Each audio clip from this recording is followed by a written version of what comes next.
जय गुरुदेव। जय गुरुदेव। जय गुरुदेव। जय गुरुदेव। कृष्णा। जय गुरुदेव। कृष्णा। प्रभु का पावन नाम। प्रभु का पावन नाम। जय गुरुदेव।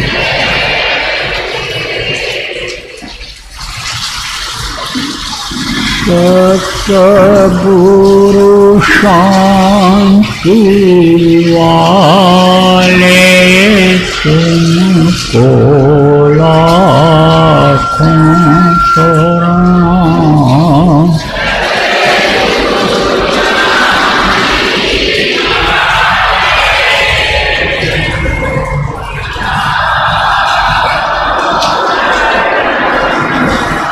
भक्तों के रखवाले तुमको लाखों प्रणाम।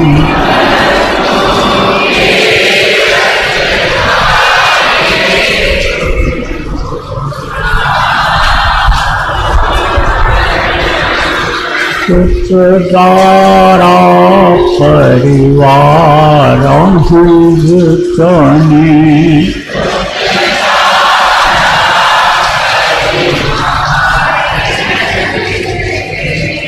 सबके प्रेम बतौर सपने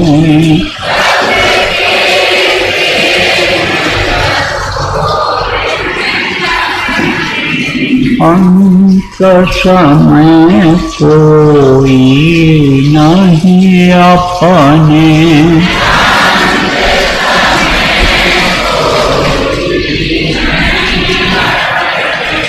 भव पार लगाने वाले तुमको लाखों प्रणाम।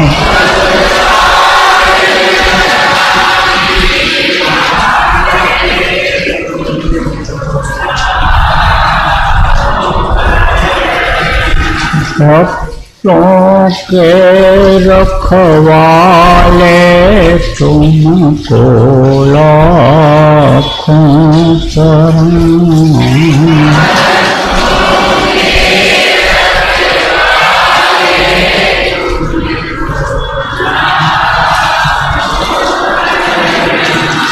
वेद वेदांत पुराण बताए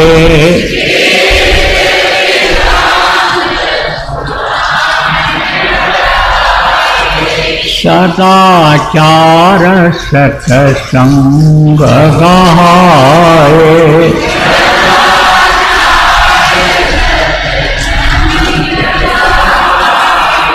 ज्ञान योग का भेद बताए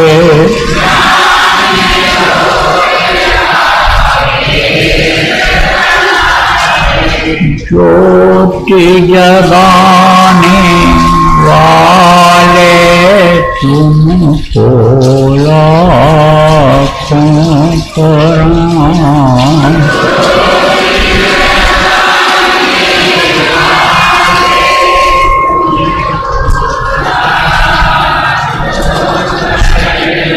भक्तों परम हैं तुम्हारे लोचन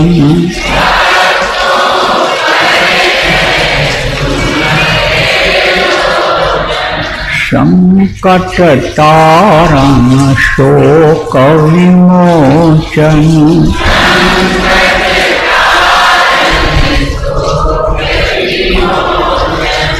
गुरु तुम पापों के मोचन विमोचन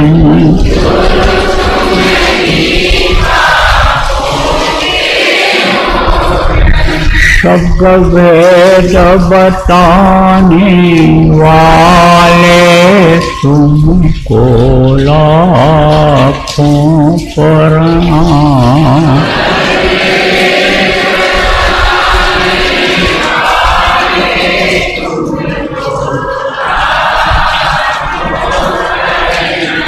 भक्तों के रखवाले तुमको लाखों प्रणाम।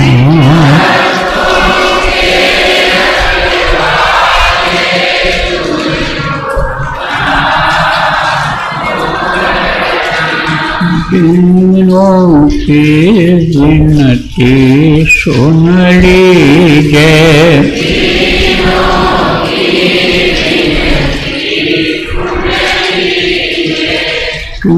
कर जानी कर कृपा कीजिए।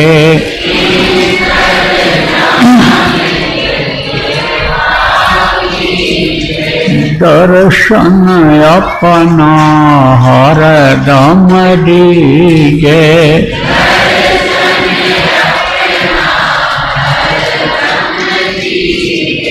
नियम त्रास मिटाने वाले तुमको लाखों प्रणाम।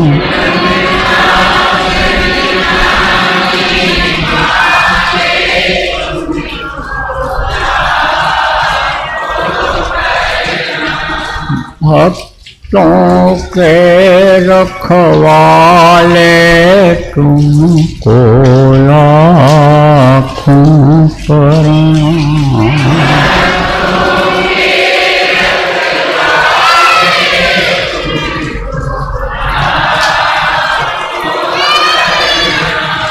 तुमको लाखों प्रणाम।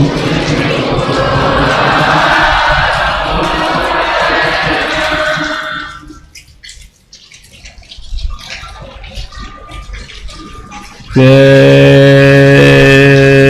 गुरुदेव।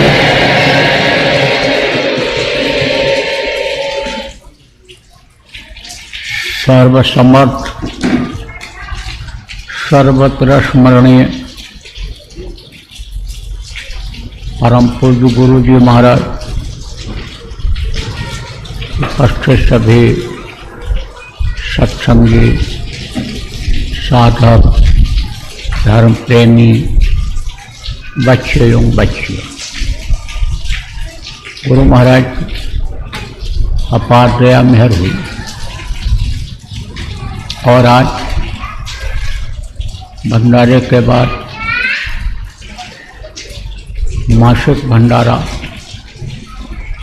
त्रयोदशी के तिथि को यानी 4 जुलाई 2024 को आश्रम बावल जिला रेवाड़ी हरियाणा की इस भूमि पर सत्संग के माध्यम से आप लोगों के दर्शन का अवसर मिला, एक दूसरे से मेल मिलाप हुआ। जब उस मालिक की दया होती है, गुरु की कृपा होती है, तभी आदमी घर से निकल पाता है। इतनी बारिश और इतना मौसम खराब होने के बावजूद भी गुरु की दया ही आप लोगों को खींच करके ले आया। इसी तरह से बराबर गुरु से दया की याचना करनी चाहिए, क्योंकि गुरु ही इस धरती के जीवों के उबारने वाले होते हैं। कर्ता धर्ता गुरु ही होते हैं। किसकी ताकत लेते हैं? वो जो सबका पिता है, परम पिता, जिसको किसी ने राम कहा, जिसको किसी ने आने समझो सत्पुरुष कहा, किसी ने दयाल पुरुष कहा, तो वो अंश सब कुछ करते हैं, लेकिन वो इस मृत्यलोक में यहाँ का यह नियम है कि जो पेड़ फलता है झड़ता है, जो आग जलती है बुझती है, और जो पैदा होता है मरता है, तो इस मृत्यलोक में आकर के जीवों को जगा करके और वापस अपने धाम में ले जा सकते हैं। क्योंकि कहा गया ना, साहब सबका बाप है, बेटा काहू का नाय, और बेटा होकर जो जन्मे सो तो साहब में, वो बेटा किसी के नहीं बनते हैं, बाप ही रहते हैं वो। अब किसी के माँ के पेट में आएंगे, किसी भी माँ के पेट में आएंगे, और माँ उनको पालेगी पोसेगी, दूध पिला करके बड़ा करेगी, तो वो उनका क्या होगा? बेटा होगा। किसका बेटा होगा? माँ का बेटा होगा, अपने बाप का बेटा होगा। तो बेटा कभी भी वो नहीं बने, लेकिन उनका काम क्या है? जीवों को उबारना। आप जो पुराने सत्संगी हो, आपको सत्संगों में बताया गया कि काल में बहुत समय तक तपस्या किया और तपस्या में जीवों को मांग करके ले आए, तो इन जीवों को निकालना है, उनको वहाँ पहुँचाना है। ये जो दुख का संसार बन रहा है, ये जो नरकों में जीव जा रहे हैं, इससे निकाल करके उनको अपने पास पहुँचाना है, बुलाना है। वो खुद नहीं आते हैं, कभी भी नहीं आए, तो अपनी शक्तियों को भेजते हैं, पावर दे करके उनको भेजते हैं। अंश जिसको कहते हैं, जैसे हमारे आपके अंदर जीवात्मा है, तो हम आप भी उस प्रभु के ही अंश हैं। जितने भी जीव हैं इस दुनिया संसार में, सब उन्हीं के अंश हैं। तो ऐसे ही अपने अंश को वो भेजते हैं, जिनको वंश भी कहा गया है। वंश किसको कहते हैं? पुत्र को कहते हैं कि हमारे वंश हैं। तो वो भेजते हैं, वो भी माँ के पेट में बनते पलते हैं, बाहर निकलते इसी धरती पर डोलते हैं, यहीं पर रहते हैं, लेकिन उनकी जो महिमा गरिमा जो होती है वो अलग ही रहती है। देखो प्रेम, आज जिन गुरु महाराज के नाम पर आप यहाँ आए हो, जिनके मासिक भंडारे में आप यहाँ पर आए हो, मासिक भंडारा क्यों किया जाता है? गुरु महाराज की याद में किया जाता है। मनुष्य शरीर में यहाँ आए थे इस धरती पर, और अपना काम करके नियम के अनुसार इस दुनिया संसार से चले गए, तो उनके याद में ये कार्यक्रम आयोजित जगह जगह पर किया जाता है। प्रेमी आयोजित करते हैं। आज के दिन बहुत जगहों पर लोग मासिक भंडारा कर रहे होंगे, सत्संग कर रहे होंगे, गुरु के बताए हुए नाम का जाप कर रहे होंगे, ध्यान और भजन जो गुरु महाराज ने बताया उसको कर रहे होंगे, और असहायों को भोजन प्रसाद भी खिला रहे होंगे। प्रेमी, ये आयोजित किया जाता है, गुरु के याद में किया जाता है। तो यह मासिक भंडारा जिनका हो रहा है, ऐसे गुरु महाराज थे कि थे तो मनुष्य शरीर में, लेकिन उनकी प्रतिभा अलग थी। उनको देखते ही अन्य समझो कि लोग आकर्षित हो जाते थे, प्रभावित हो जाते थे। क्यों? क्योंकि रोम रोम से उनके दया निकल रही थी। दया की धार होती है, काल की धार, दयाल की धार। ये सब आप पुराने सत्संगी हो, आपको सत्संगों में पहले बताया गया है। तो धार निकलती है, जैसे नदी की धार होती है, जैसे नाले में भी पानी बहता है धीरे धीरे, नदी में जैसे होता है ऐसा धार निकलती है, धारा निकलती है। तो ये जो पानी अभी बरसा आपके सामने, तो यह भी बह करके गया, लेकिन उतनी धार तेज नहीं है, इतनी गंगा यमुना की धार तेज है, इतनी समुद्र की लहर है तेज है, उतनी तेज नहीं है। ऐसे ही आप ये समझो कि समुद्र की लहर की तरह से दया की धार उनके अंदर निकलती है, बराबर निकलती रहती है। तो दया कैसे होती है? संतों के देखने से दया होती है, उनकी वाणी को सुनने से दया होती है, उनके स्पर्श से दया होती है। तो रोम रोम से दया निकलती थी गुरु महाराज के। और आप ये समझो कि दया के सागर क्यों न कहा जाए।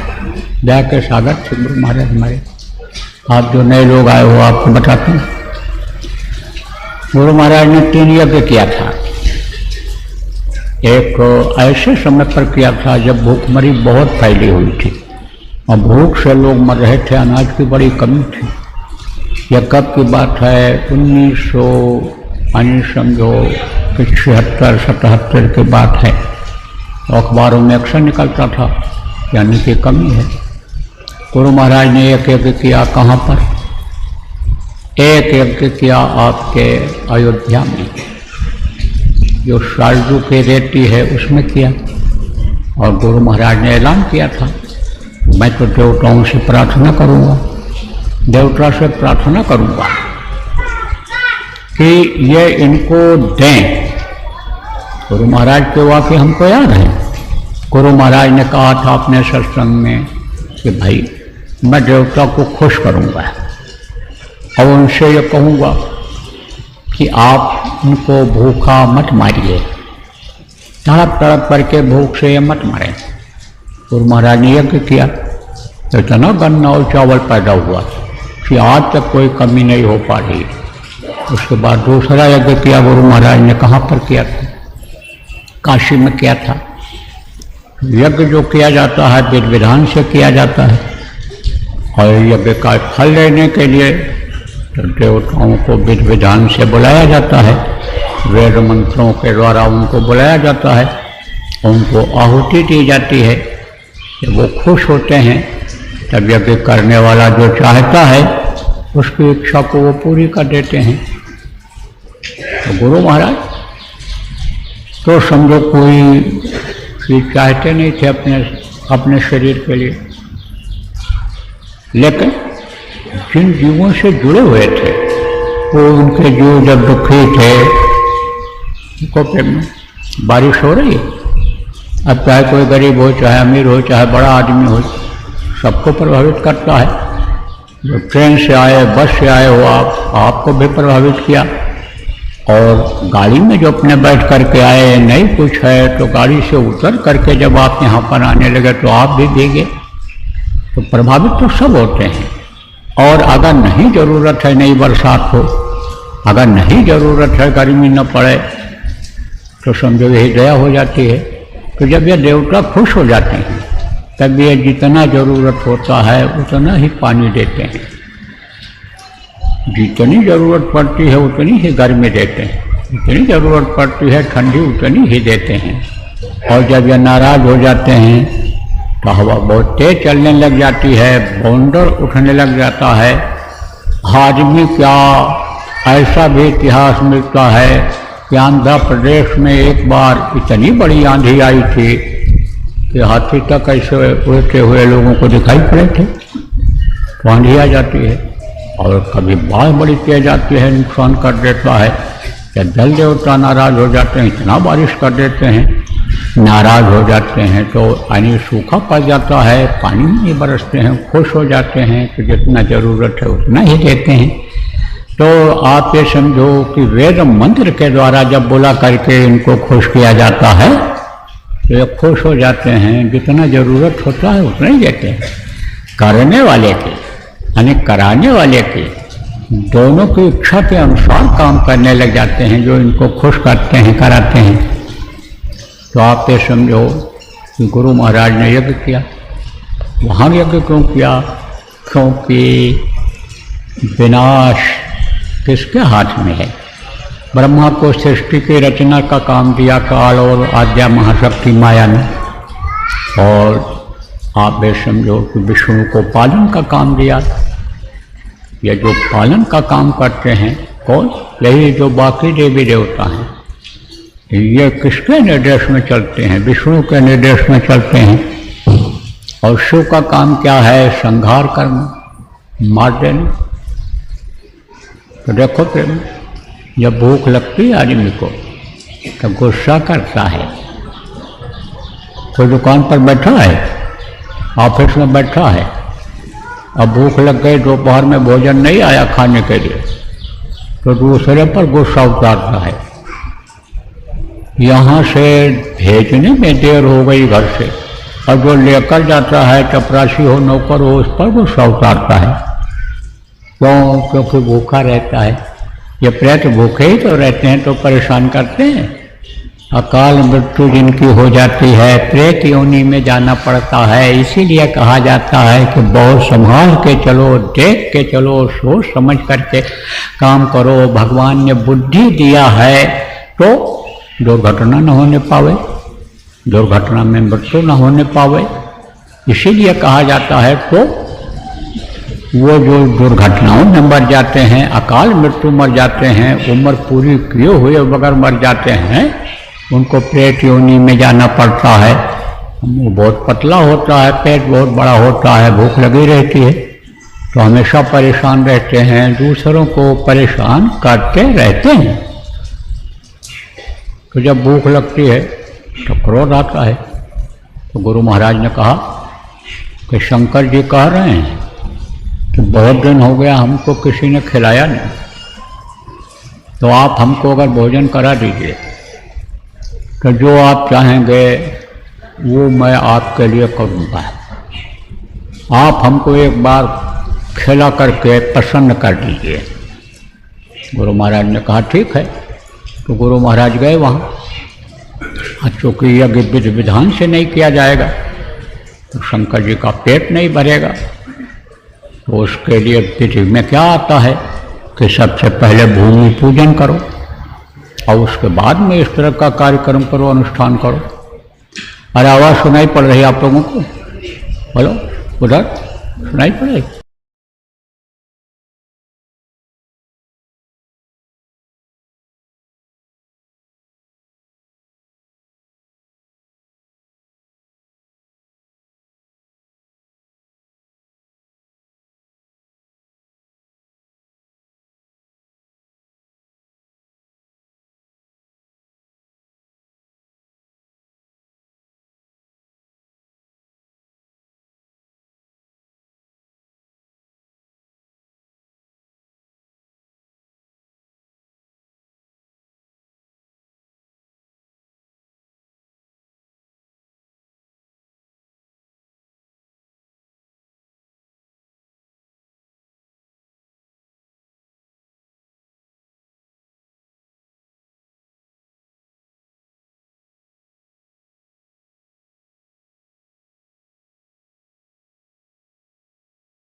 गुरुदेव।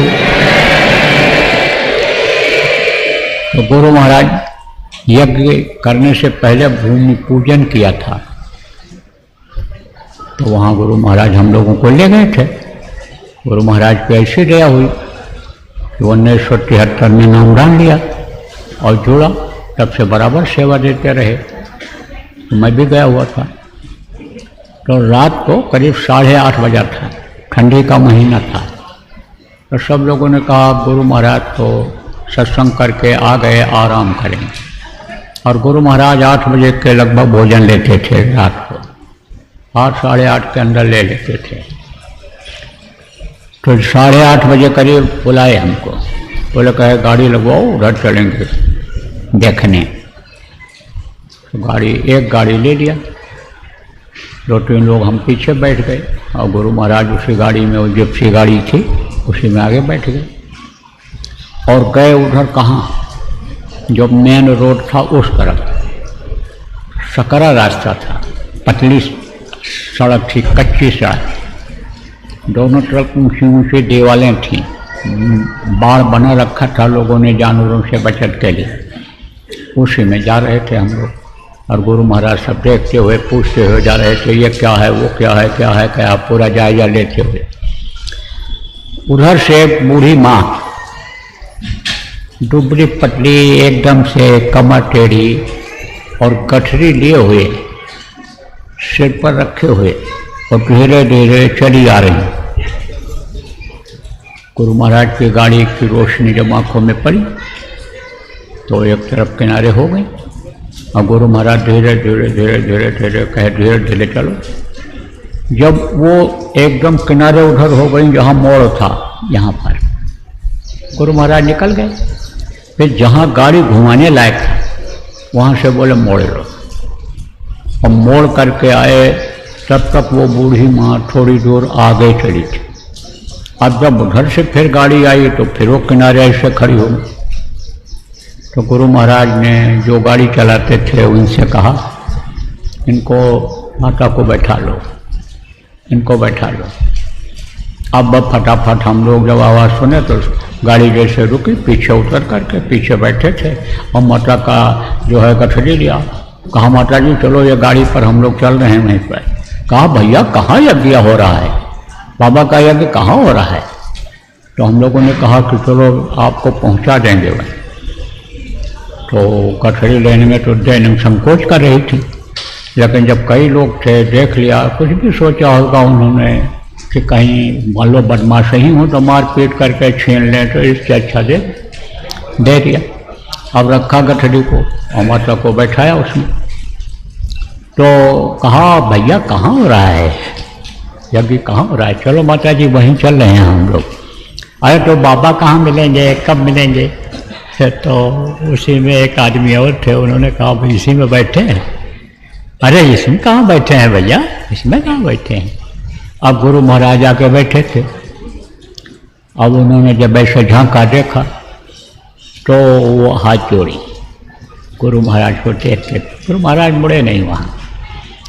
फिर वो गुरु महाराज बोले कि इनको इनके जिले में पहुँचा दो और उनके सुपुर्द कर दो। पूछा गया कहाँ की हो, जिला बताया। कैंप जहाँ लगा था वहाँ पूछताछ कार्यालय था। वो लोग भग कर के आ गए जब गुरु महाराज को देखे। उनसे पूछा गया भाई ये जिला कहाँ लगा है, वहाँ लगा है। गुरु महाराज कहे चलो वहाँ छोड़ करके, और वहाँ के जो बैठे हुए थे इंचार्ज थे जिला के, उनको सौंप करके और फिर वापस लौट करके गए कुटिया में। तब रात्रि को विश्राम किया। अब देखो ये क्या है, एक ये दया का प्रमाण है कि गुरु के भरोसे चल दी। किन परिस्थितियों में आई होगी, कैसे आई होगी, रात हो गई, किनसे पूछा होगा, लेकिन गुरु पर भरोसा करके आई। और गुरु महाराज अंतर्यामी, गुरु महाराज दयालु, दया के सागर खुद गए उनको वहाँ आप समझो रास्ते से लाने के लिए। आप पे समझो प्रेमियों के करीब 2-2.5 किलोमीटर 3 किलोमीटर भी आप कह सकते हो कि पैदल आना पड़ता था वहाँ से। तो आप समझो कितनी दूर वो आई होगी पैदल, लेकिन काफ़ी दूरी तो गुरु महाराज ने तय करा दिया अपनी गाड़ी। इस तरह से कहा गया कि ये दया के सागर होते हैं संत। गुरु महाराज दया के सागर थे।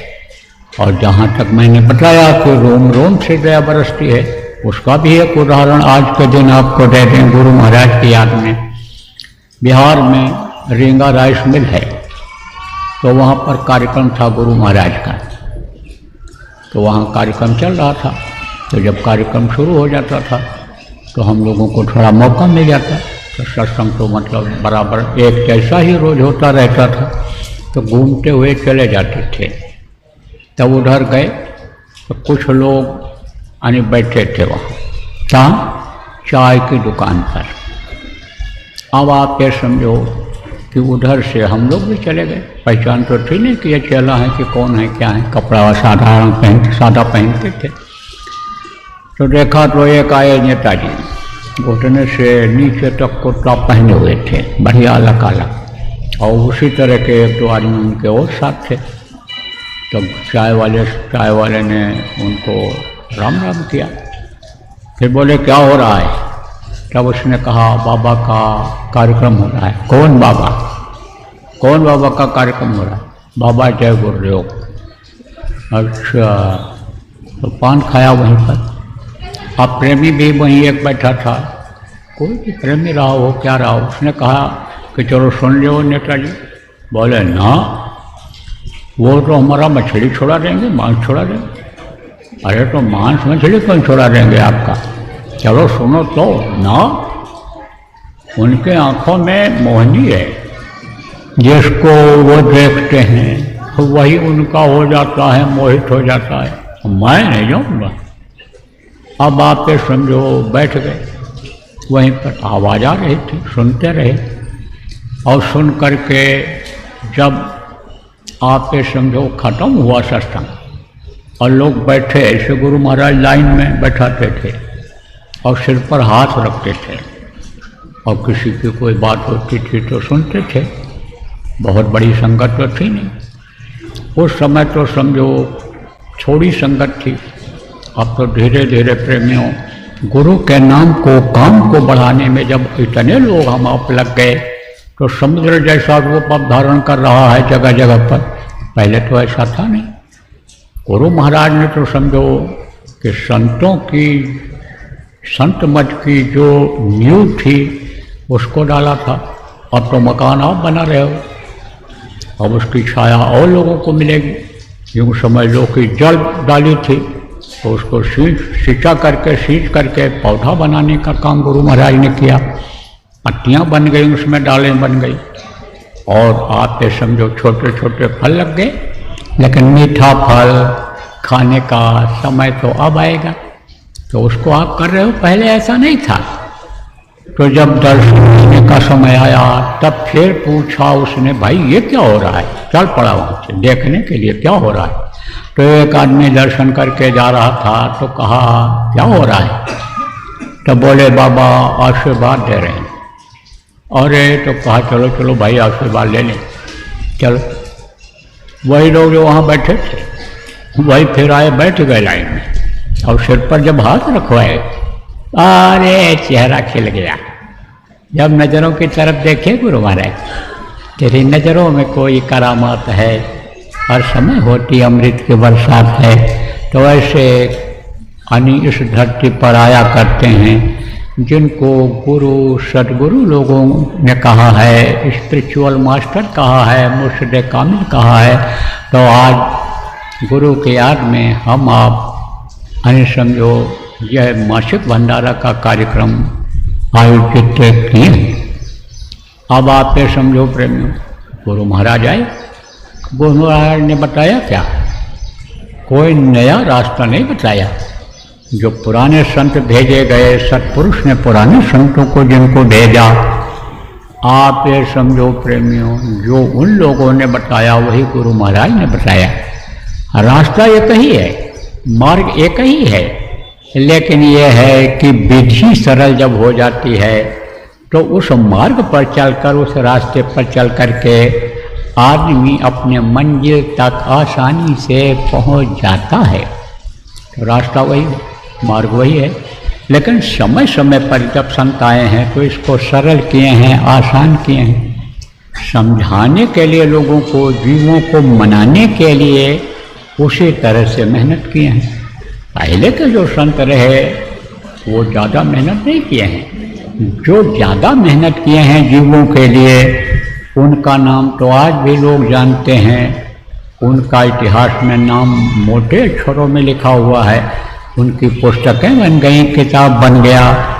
हालांकि वो तो अब चले गए, लेकिन उनके नाम पर जो मजार बना करके, उनके नाम पर जो समाधि बना करके, उनके नाम पर जो मंदिर बना करके, उनकी मूर्ति लगा करके जो पूजा पाठ कर रहे हैं, वो समझते हैं कि यही सब कुछ थे।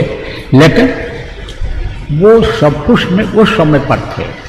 अब इस समय पर तो वो चले गए अपना काम करके। अब उस स्थान से क्या आध्यात्मिक लाभ होगा? वो वचन जो कह करके गए, उन वचनों के अनुसार अगर देखा जाए तो वक्त गुरु को खोज तेरे भले की कहूँ, वक्त गुरु के पास जाना चाहिए, खोजना पर चाहिए, काम उनसे हुआ करता है। तो प्रेम गुरु महाराज ने क्या काम किया जो अन्य संतों ने किया? जीवों को जगाने, जीवों को होश दिलाने का। क्योंकि जीव तो इस समय मदहोश हैं। क्यों मदहोश हैं? देखो, मदहोश आदमी क्यों है? क्योंकि विषय वासनाओं में फंसा हुआ है। विषय वासना किसको कहते हैं? खाने के स्वाद, खाने के स्वाद को कहते हैं। देखने का भी स्वाद होता है। मन को जो चीज़ भा जाती है आदमी उसी को देखता रहता है। चाहे वो पौधा हो, चाहे फूल पत्ती हो, चाहे कोई लड़का लड़की हो, चाहे औरत आदमी हो, उसी को देखता रहता है। आप जब देखो कि धन की इच्छा अगर जग गई तो धन ही पाने की इच्छा करता रहता है। तो यह है विषय, यह वासना कहते हैं। इसको आप तो समझो प्रेमियों, मन की वासना होती है और शरीर की भी वासना होती है। तो वासनाओं में आदमी फंसा हुआ है। जब वासनाओं में फंसता है तब वो भूल जाता है, सबको भूल जाता है। जैसे चोरी करने की वासना हो गई, व्यभिचार करने की वासना हो गई, चुरा कर खाने की अन्य समझो की वासना हो गई, आदमी की गाना सुनने की वासना हो गई, तो वो उसी में फंसा रहता है। और ये जो वासना है, ये इच्छा जो है, ये बढ़ती चली जाती है, तब असली चीज़ को भूल जाता है और नकली में ही वो फंसा रह जाता है। ये चमक दमक की जो दुनिया है, इसी में फंसा रह जाता है और इसी में आदमी का जीने का समय निकल जाता है। जीने का समय तो बढ़ता नहीं है, और बढ़ता भी है अगर तो युक्ति उपाय से बढ़ता है, तो वो युक्ति उपाय आदमी जानता नहीं है। और मरने का समय ये तो निश्चित है। जैसे ये श्वास जो मिले हैं खर्च करने के लिए, 96 करोड़ श्वास जो मिले हैं खर्च करने के लिए, 21,000 श्वास स्वस्थ आदमी के रोज खर्च होते हैं। जैसे ये खर्च होंगे तैसे ही ये शरीर धड़ाम से गिर जाएगा। और इसी को लोग, जिसकी लोग पूजा करते हैं, जिसको लोग सजाते हैं, संवारते हैं, जिसको पत्नी पति परमेश्वर मानती है, जिस औरत को आदमी घर की लक्ष्मी मानता है, देवी मानता है, जिस बच्चे को लोग अपने हृदय का टुकड़ा मानते हैं, जिस माता पिता को मातृ पुत्र देवो भव मानते हैं, माता पिता ही नहीं ये हमारे देवता हैं, सब कुछ हैं, पूज्य हैं, उन्हीं के शरीरों को लोग मिट्टी कह करके ले जा करके जला देते हैं, दफना देते हैं। और अगर मोहबश न ले जाएं, 2-4 घंटा भी रोकने की कोशिश करें तो पड़ोसी रिश्तेदार आकर के कहने लग जाते हैं, अब मोह भंग करो, अब छोड़ो इनका मोह, बहुत कुछ किया इन्होंने, अब तो तुम जो भी कर गए तुम्हारे लिए उसका उपयोग उपभोग करके अब तुम इनकी आत्मा को शांति दो, इनके मृतक शरीर को तुम ले जाओ और जलाओ, नहीं तो मिट्टी खराब हो जाएगी। इसी को लोग मिट्टी कहने लगते हैं। संत जब आते हैं तो याद दिलाते हैं कि भाई मौत से डरता रहो दिन रात। मौत के समय पीड़ा बहुत होती है, बहुत दर्द होता है, हड्डी हड्डी चटकती है, नसों में खिंचाव होता है, खून के दौरे से यानी शरीर चलता है। और खून का दौरा किससे होता है? नसों से होता है। नसें कहाँ रहती हैं? ये खाल में भी, ये हड्डियों में चिपकी रहती हैं। ये समझो कि मांस से भी टच रहती हैं, मांस में भी नसें रहती हैं। 1-2 तो हैं, लाखों की संख्या में 72,000 तो नाड़ियाँ हैं शरीर के अंदर। यह ताना बाना इस तरह से उसने बना दिया है, बहुत दिया है। पंच तत्व का पुतला, हमें यानी समझो लय जल चिराग था ना, तो 5 तत्वों से बना हुआ ये शरीर है, इसमें बहुत सी नसें हैं। तो जब ये प्राण खींचते हैं, 10 प्रकार के प्राण हैं, ये जगह जगह पर बैठे हुए हैं। ये जब जगह छोड़ते हैं ऊपर की तरफ, जब ये बढ़ते हैं तो बड़ा दर्द होता है। उस वक्त पर जब ये नसें सूखती हैं, उसमें संचार नहीं होता है। जैसे हड्डी को खुराक मिलता है, वो उसको जब नहीं मिलता है तो ये हड्डियाँ चट चट चट चट करके ये चटकती हैं। और दर्द इतना पैदा होता है कि सहजो मौत के समय पीड़ा उठे अपार, बिच्छू 60,000 जो डंक मारे एक सार। सहजो बाई ने कहा, कैसी थी सहजो बाई बच्चियों? आप लोगों जैसे ही थी जो यहाँ पर बैठी, लेकिन उन्होंने अपना काम किया। अपना काम क्या है कि शरीर के रहते रहते अपनी जीवात्मा को परमात्मा तक उन्होंने पहुँचाया। तो जब उन्होंने पहुँचाया, इस बाहरी दुनिया से आगे बढ़ी, जब इस अंधकार से प्रकाश की ओर गईं तब उन्होंने सब कुछ देखा। जब ऊंचे स्थान पर आदमी पहुंच जाता है तो सब कुछ देखता है। आप लोग जो नीचे बैठे हुए हो, पीछे जो बैठे हुए हो, भले हमको न देख पाओ, हमारे गुरु महाराज का फोटो आप न देख पाओ, लेकिन मैं ऊंचाई पर हूँ, आप सब लोगों को देख रहा हूँ।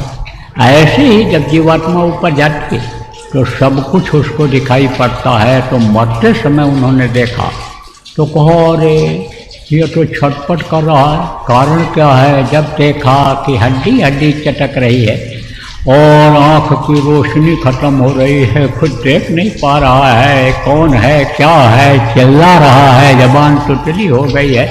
लोग कह रहे हैं कि देखो ये चाचा खड़े हैं, पापा खड़े हैं, ये देखो बेटा खड़ा है, पोता खड़ा है, देखो इनको देख नहीं पा रहा है, चिल्ला नहीं पा रहा। तब उन्होंने कहा भाई जैसे बिच्छू डंक मारती है, उसके डंक में जहर होता है और वो जहर जब अंदर जाता है जलन पैदा करता है, दर्द होता है, उसी तरह से इसको दर्द हो रहा है।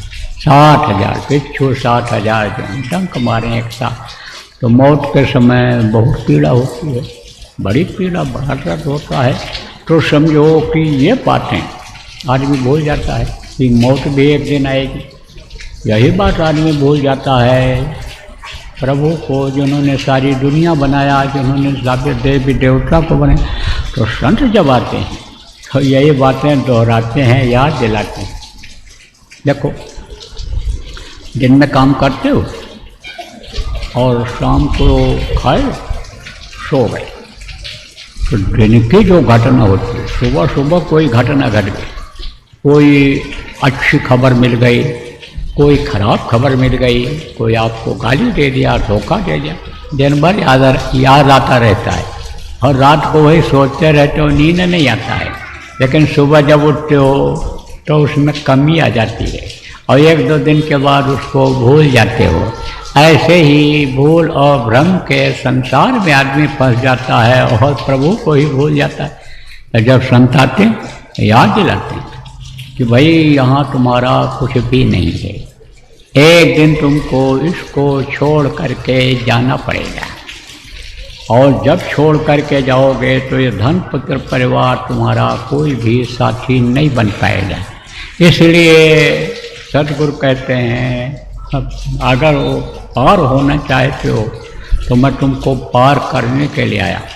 भवसागर रूपी समुद्र में जो तुम डूब रहे हो, हंस रहे हो, रो रहे हो, खा रहे हो, पेट भर जा रहा है तुम्हारा, फिर पेट खाली हो रहा है, तुम जा रहे हो उसको खारिज करके आ रहे हो, नहीं खारिज करके जाओगे, लेकिन पेशाब के लिए नहीं जाओगे तो तकलीफ झेलोगे। तो यह सब क्या है? दुख है, कभी सुख आया, कभी दुख आया, कभी जन्मे, कभी मरे, तो ये सब क्या है?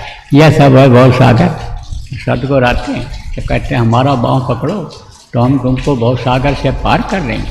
याद दिलाते हैं ए जीवात्मा, तुम्हारा घर ये नहीं है, तुम अपने प्रभु से बहुत दिन हो गया भटक गई, तब से फिर वहाँ नहीं पहुँची, प्रभु ने हमको भेजा है, विश्वास करो हमारी बात पर। धीरे धीरे विश्वास आने लगता है। विश्वास कब होता है? जैसे कोई बच्चा स्कूल में भेजा जाता है पढ़ने के लिए और वो पढ़ने लगता है, तेज हो जाता है तो विश्वास हो जाता है।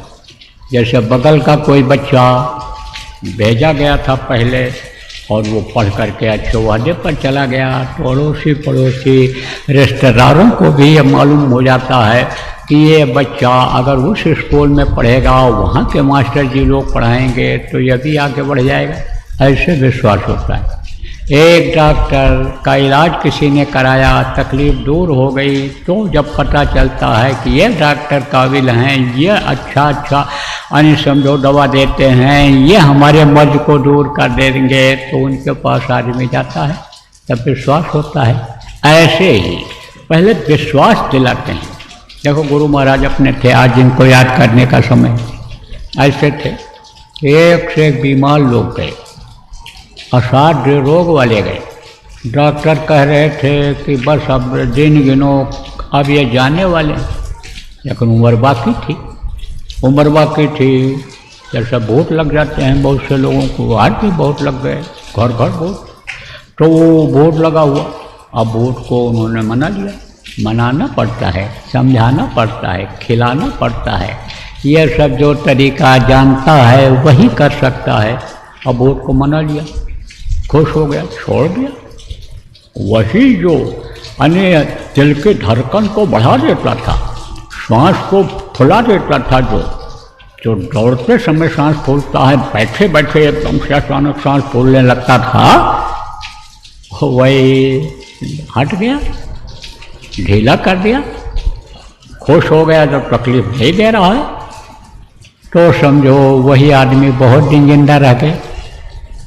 गुरु महाराज के पास ऐसे भी लोग गए कि जिनके पास खाने की दिक्कत थी, पहनने की दिक्कत थी, घर नहीं था, लेकिन गुरु ने उन पर भी दया किया। उनको विश्वास दिलाने के लिए ये सब होता है। आदमी अगर तन से सुखी नहीं रहेगा, शांति आदमी को नहीं मिलेगी, और खाने पहनने की इसमें दिक्कत होगी, मान सम्मान में अगर कमी रहेगी, तो किसी की कोई बात मानेगा नहीं मानेगा।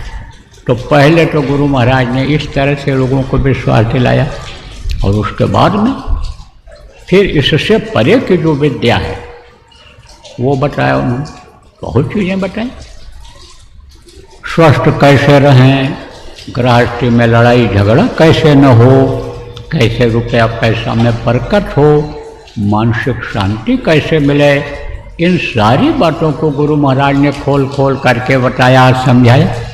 और जब ये चीज़ें यानी समझो कि लोगों के हो गई, तो चार पदार्थ का चलता के जो आदमी पैदा होता है, मुट्ठी बांध करके पैदा होता है, और मुट्ठी में क्या लाता है, चार पदार्थ का चलता के अर्थ, धर्म, काम और मोक्ष।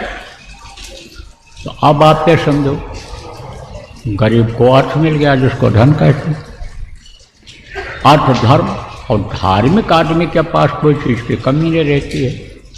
जो सरता सागर मा जाही, यद्यप ताहि कामना नाही, तिम सुख संपत्ति बिना ही बुलाए।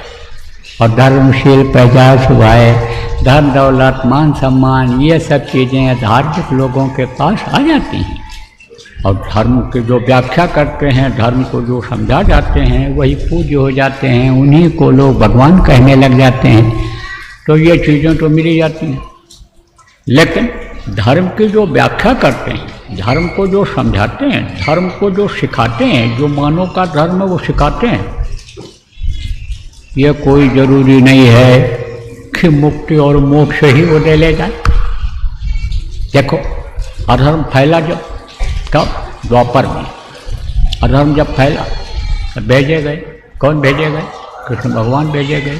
कहाँ से आए? ब्रह्मस्थान से आए, 16 का काला लेकर के आए, तो उन्होंने धर्म की स्थापना कर दिया, दुराचारियों को खत्म करा दिया।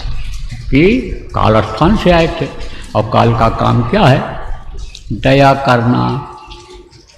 दया किया उन्होंने, आप ये समझो प्रेमियों, दया किया उन्होंने। लेकिन जो नहीं माने उनका संहार भी उन्होंने कर दिया। संत तो थे नहीं, ऊपरी लोगों से तो आए नहीं थे, सतलोक से तो आए नहीं हुए थे, इसलिए उन्होंने काल का संहार किया, जो काल रूप में थे। और काल के जो जीव थे, जो काल के बताए अनुसार काम करते थे, काल के नियम का जो पालन करते थे, उनका उन्होंने संहार किया। जब महाभारत खत्म हो गया तो यह हुआ कि भाई अब हमको जाना है। कृष्ण ने कहा तो पांडव 24 घंटा उनके साथ रहते थे। पांडव ने कहा कि महाराज लेते चलो हमको भी, हमको मत छोड़ना। बोले भाई मैं तुमको नहीं ले जा सकता हूँ, मैं तुमको नहीं ले जा सकता हूँ, तुमको गुरु की खोज करनी पड़ेगी, त्रिकालदर्शी की खोज करनी पड़ेगी, उनके पास जाना पड़ेगा, उनके बताए हुए रास्ते पर चलना पड़ेगा, तुमको योग साधना करनी पड़ेगी, तब तुमको मुक्ति मिलेगी, तब तुमको मोक्ष मिलेगा। तो उन लोगों ने कहा महाराज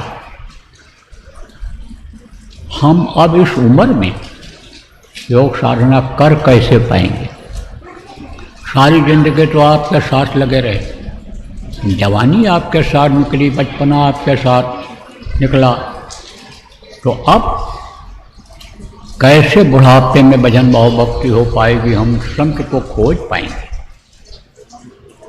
पहचान कैसे पाएंगे?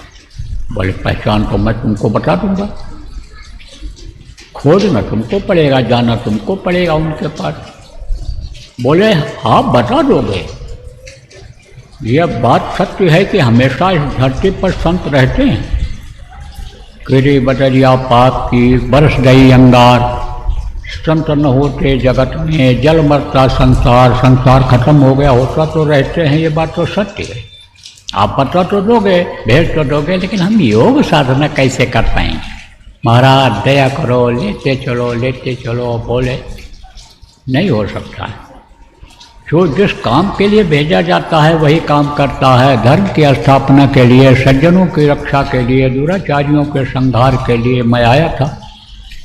और अगर तुम्हारा जीवात्मा का उद्धार करना है, कल्याण करना है, मेरे धाम अगर पहुंचना है, मेरा धाम देखना है, मेरा स्थान देखना है, तो तुम जाओ संतों के पास। तब आप ये समझो कि जब वो नहीं खोज पाए तो वैतरणी नदी में कूद करके और कर्म की सजा भोगनी पड़ गई उनको, गल करके शरीर को खत्म करा दिया था। गीता के चौथे स्कंध के 34वें श्लोक में यही बात लिखी हुई है। संतों को खोजो, जब जब संत जगत में आवे ढूंढ भाल उनके दिख जाओ, जाय करो दर्शन और सेवा, पड़े रहो सदा चरण। तो मुक्ति और मोक्ष दिलाने वाले कौन हुआ करते हैं? मुक्ति और मोक्ष दिलाने वाले हमारे गुरु महाराज जैसे संत हुआ करते हैं। अब आज जो आप पहली बार आए हो, कहोगे भाई मुक्ति मोक्ष किसको कहते हैं? देखो, शरीर की मुक्ति अलग होती है। जैसे शरीर छूट गया, प्राण निकल गया, जीवात्मा निकल गई, तो शरीर से मुक्ति मिल गई। ऐसे ही जीवात्मा की मुक्ति होती है। तो जीवात्मा जब मुक्त हो जाती है, शरीर को चलाने वाली शक्ति परमात्मा की अंश ये जीवात्मा जब मुक्त हो जाती है और ये अपने स्थान पर, जहाँ इसका स्थान रहा है पहले कभी, जिसको आप घर कहते हो, उस घर जगह पहुँच जाती है, तब इस दुख के संसार में दुख झेलने के लिए नहीं आती है। और मैं तो बसास जीर्णान, जैसे कहा उन्होंने, बसास जीर्णानी यथा विहाय नवानी, यानी एक में से निकाले और दूसरे में बंद कर दिया कर्मों के अनुसार। कुत्ता की योनि से निकाला तो बिल्ली में बंद कर दिया, बिल्ली से निकाला चूहे में बंद कर दिया, चूहे से निकाला तो आसमान में उड़ने वाले तोता मैना के शरीर में बंद कर दिया, वहाँ से निकाले तो कीड़े मकोड़ों के शरीर में बंद कर दिया। बंद होना पड़ता है, जाना पड़ता है, लौट 84 आना पड़ता है। ये 84 लाख योनियाँ हैं, इनमें आना पड़ता है। मुक्ति जीवात्मा की नहीं हो पाती। तो मुक्ति मोक्ष का रास्ता कौन बताते हैं? हमारे गुरु महाराज जैसे संत इस धरती पर हमेशा रहे हैं। संतों की ये भूमि रही है और संतों ने जो रास्ता बताया, जो दिशा दिया, उसी से दुनिया को सुख का अनुभव हुआ, शांति का अनुभव हुआ, बरकत उनको मिली, धन पुत्र परिवार में बढ़ोतरी उनके हुई है। इतिहास बता रहा। तो यहाँ आते हैं गली गली में विदेशी लोग, सुकून के लिए, शांति के लिए आते। धन की न कमी है, न प्रतिष्ठा मान की कमी है, लेकिन जो इस धरती पर पैर रख देता है कहता बड़ी शांति मिली। और जहाँ जो संतों का स्थान है, उस स्थान पर जाता है। मान लो देवी देवताओं का ही स्थान है, जहाँ मान्यता लोगों ने दे रखा है कि यहाँ पर भगवान का स्थान है, वहीं जाता है, उसी को शांति मिलती है। तो प्रेम, यह सब संतों का ही देन है। तो आपको समझने की जरूरत है, मुक्ति कब मिलेगी इस जीवात्मा को, मोक्ष कब मिलेगा? जब आप अपने कर्तव्य का पालन करोगे, असली धर्म को समझोगे कि असला धर्म क्या है।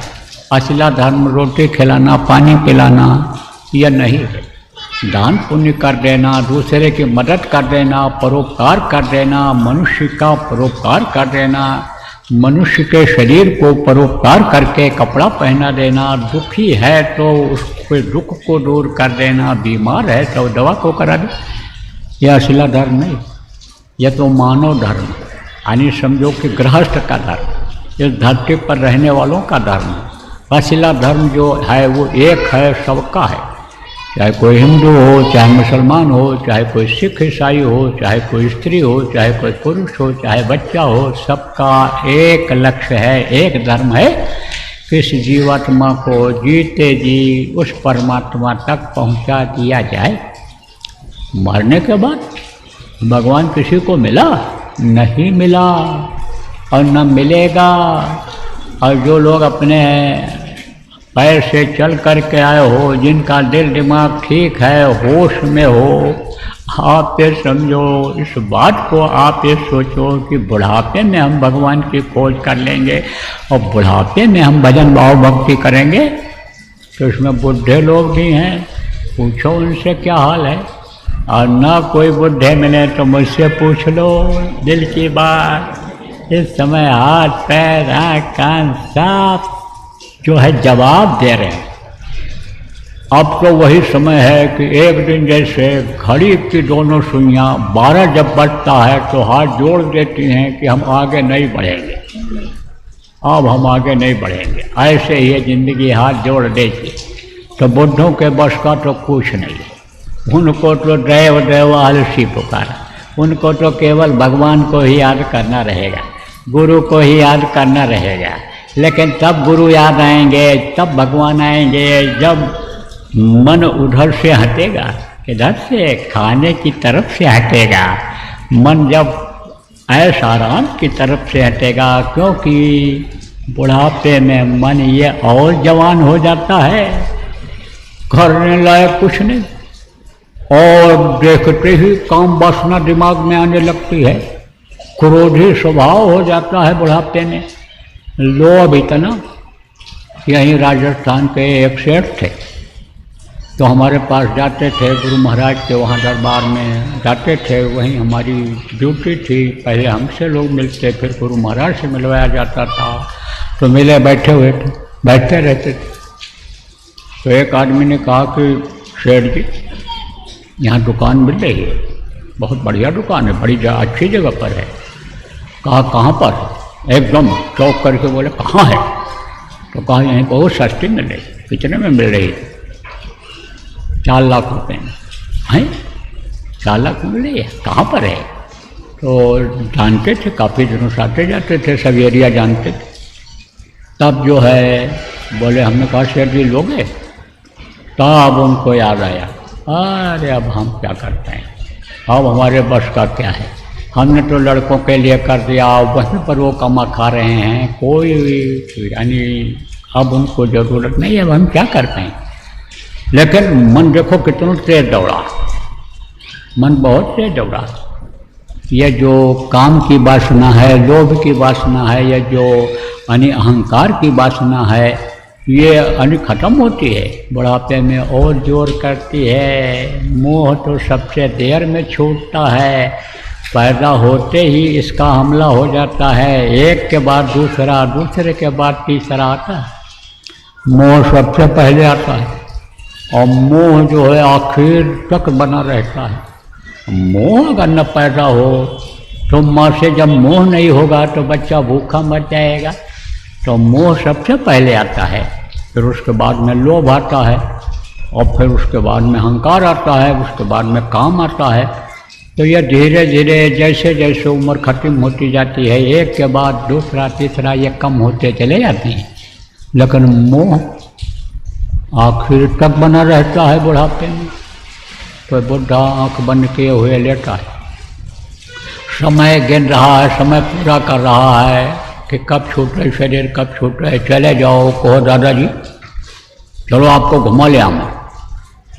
कहाँ? आपके ससुराल।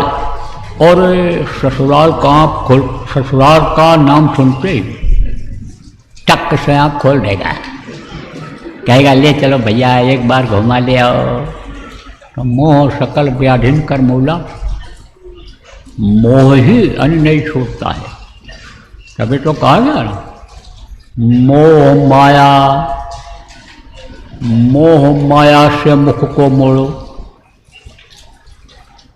और काल को धक्का देना और गुरु नाम को यार गुरु को मस्तक सवार गुरु को माथे रख करके और गीत यही दूंगा ना। अरे मन भटक न जाना, अरे मन अटक न जाना। यह मन ही भटका देता है और मन ही अटका देता है। तो मन के चक्कर में जो रह जाओगे, जो बुढ़े हो, तो ये मन तो कभी बुढ़ा होता नहीं, जवान ही रहेगा ये हमेशा। इसीलिए कहा गया कर ले निज का जवानी में, इस 2 दिन की जिंदगानी में जो कुछ भी करना है, जब तक ये शरीर चल रहा है आप कर लो। बच्चे हो, बच्चियां हो, बुढ़े हो, माताएं हो, जो भी बैठे हो, जो भी करना है, शरीर चल रहा है कर लो।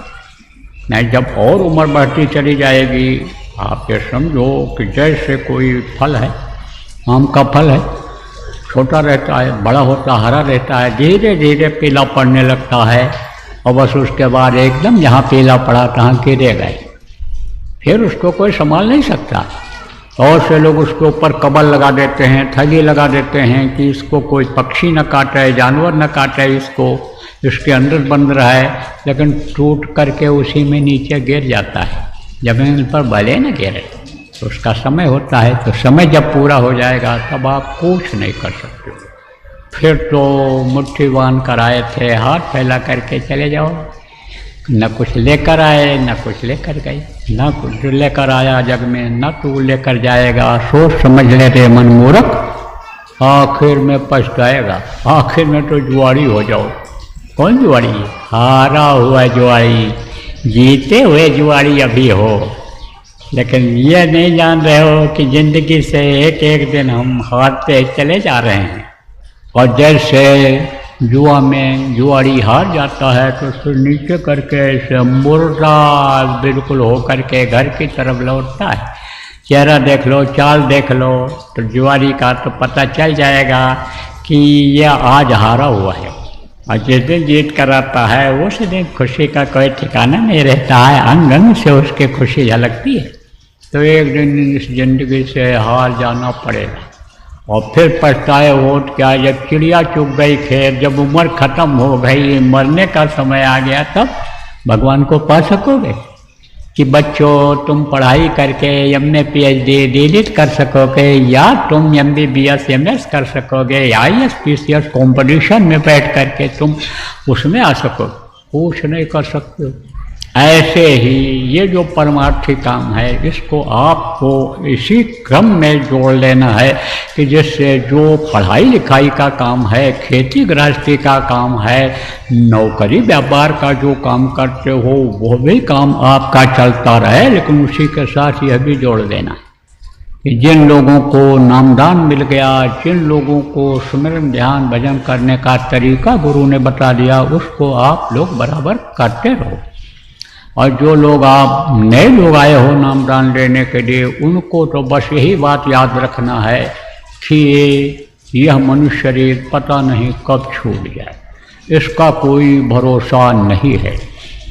देखो प्रेमियों, इस वक्त पर घर से आदमी निकले तो कोई गारंटी नहीं है कि अपने घर में ठीक ठाक वापस आ जाएगा।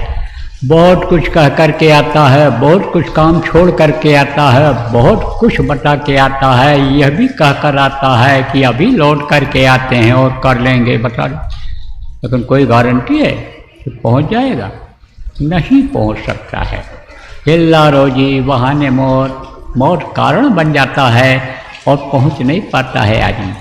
तो यही बात याद रखना है कि भाई पता नहीं कब मौत हो जाए। जिस काम के लिए हमको मनुष्य शरीर मिला वो काम अगर न पूरा हो पाया तो फिर वही जैसे बताया हारा जुआरी हो जाना पड़ेगा।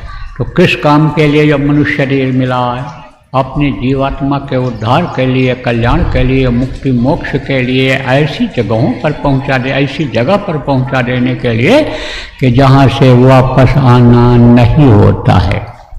उनको बैठा दो, रस्सी खोल दो, बैठ जाए, जो बाद में आए बैठा दो, यहाँ तक बैठा दो।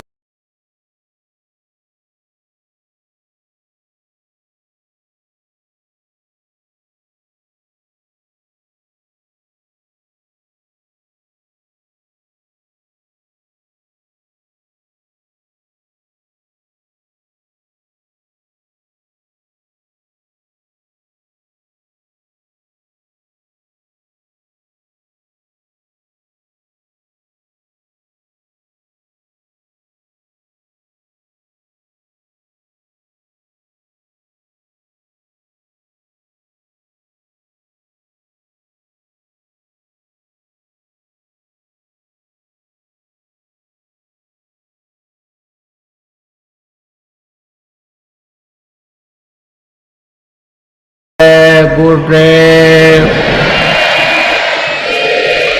देखो प्रेम, आप जो नए लोग आए हो उनको नामदान दूंगा और सुमिरन ध्यान भजन बताऊंगा और नाम की कमाई उसी से होगी।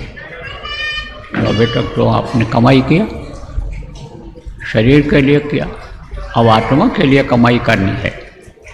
शरीर के साथ साथ आत्मा का भी कमाई करना जरूरी है। शरीर को चलाने के लिए, शरीर को सुखी रखने के लिए नौकरी करते हो, व्यापार करते हो, खेती करते हो, मजदूरी करते हो। इसी तरह से यानी आत्मा को सुखी करने के लिए आपको ये जो नाम बताऊंगा इसको आपको जपना पड़ेगा।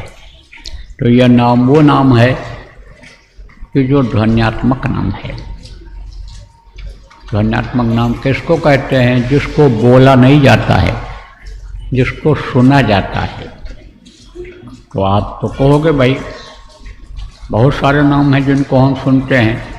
किसी ने कहा ये राम भगवान का नाम है, किसी ने कहा कृष्ण नाम है, किसी ने गोविंद नाम है, किसी ने नारायण कहा नारायण नाम है, किसी ने कहा ये महावीर नाम है, किसी ने कहा परशुराम नाम है, किसी ने कहा ये रैदास नाम है।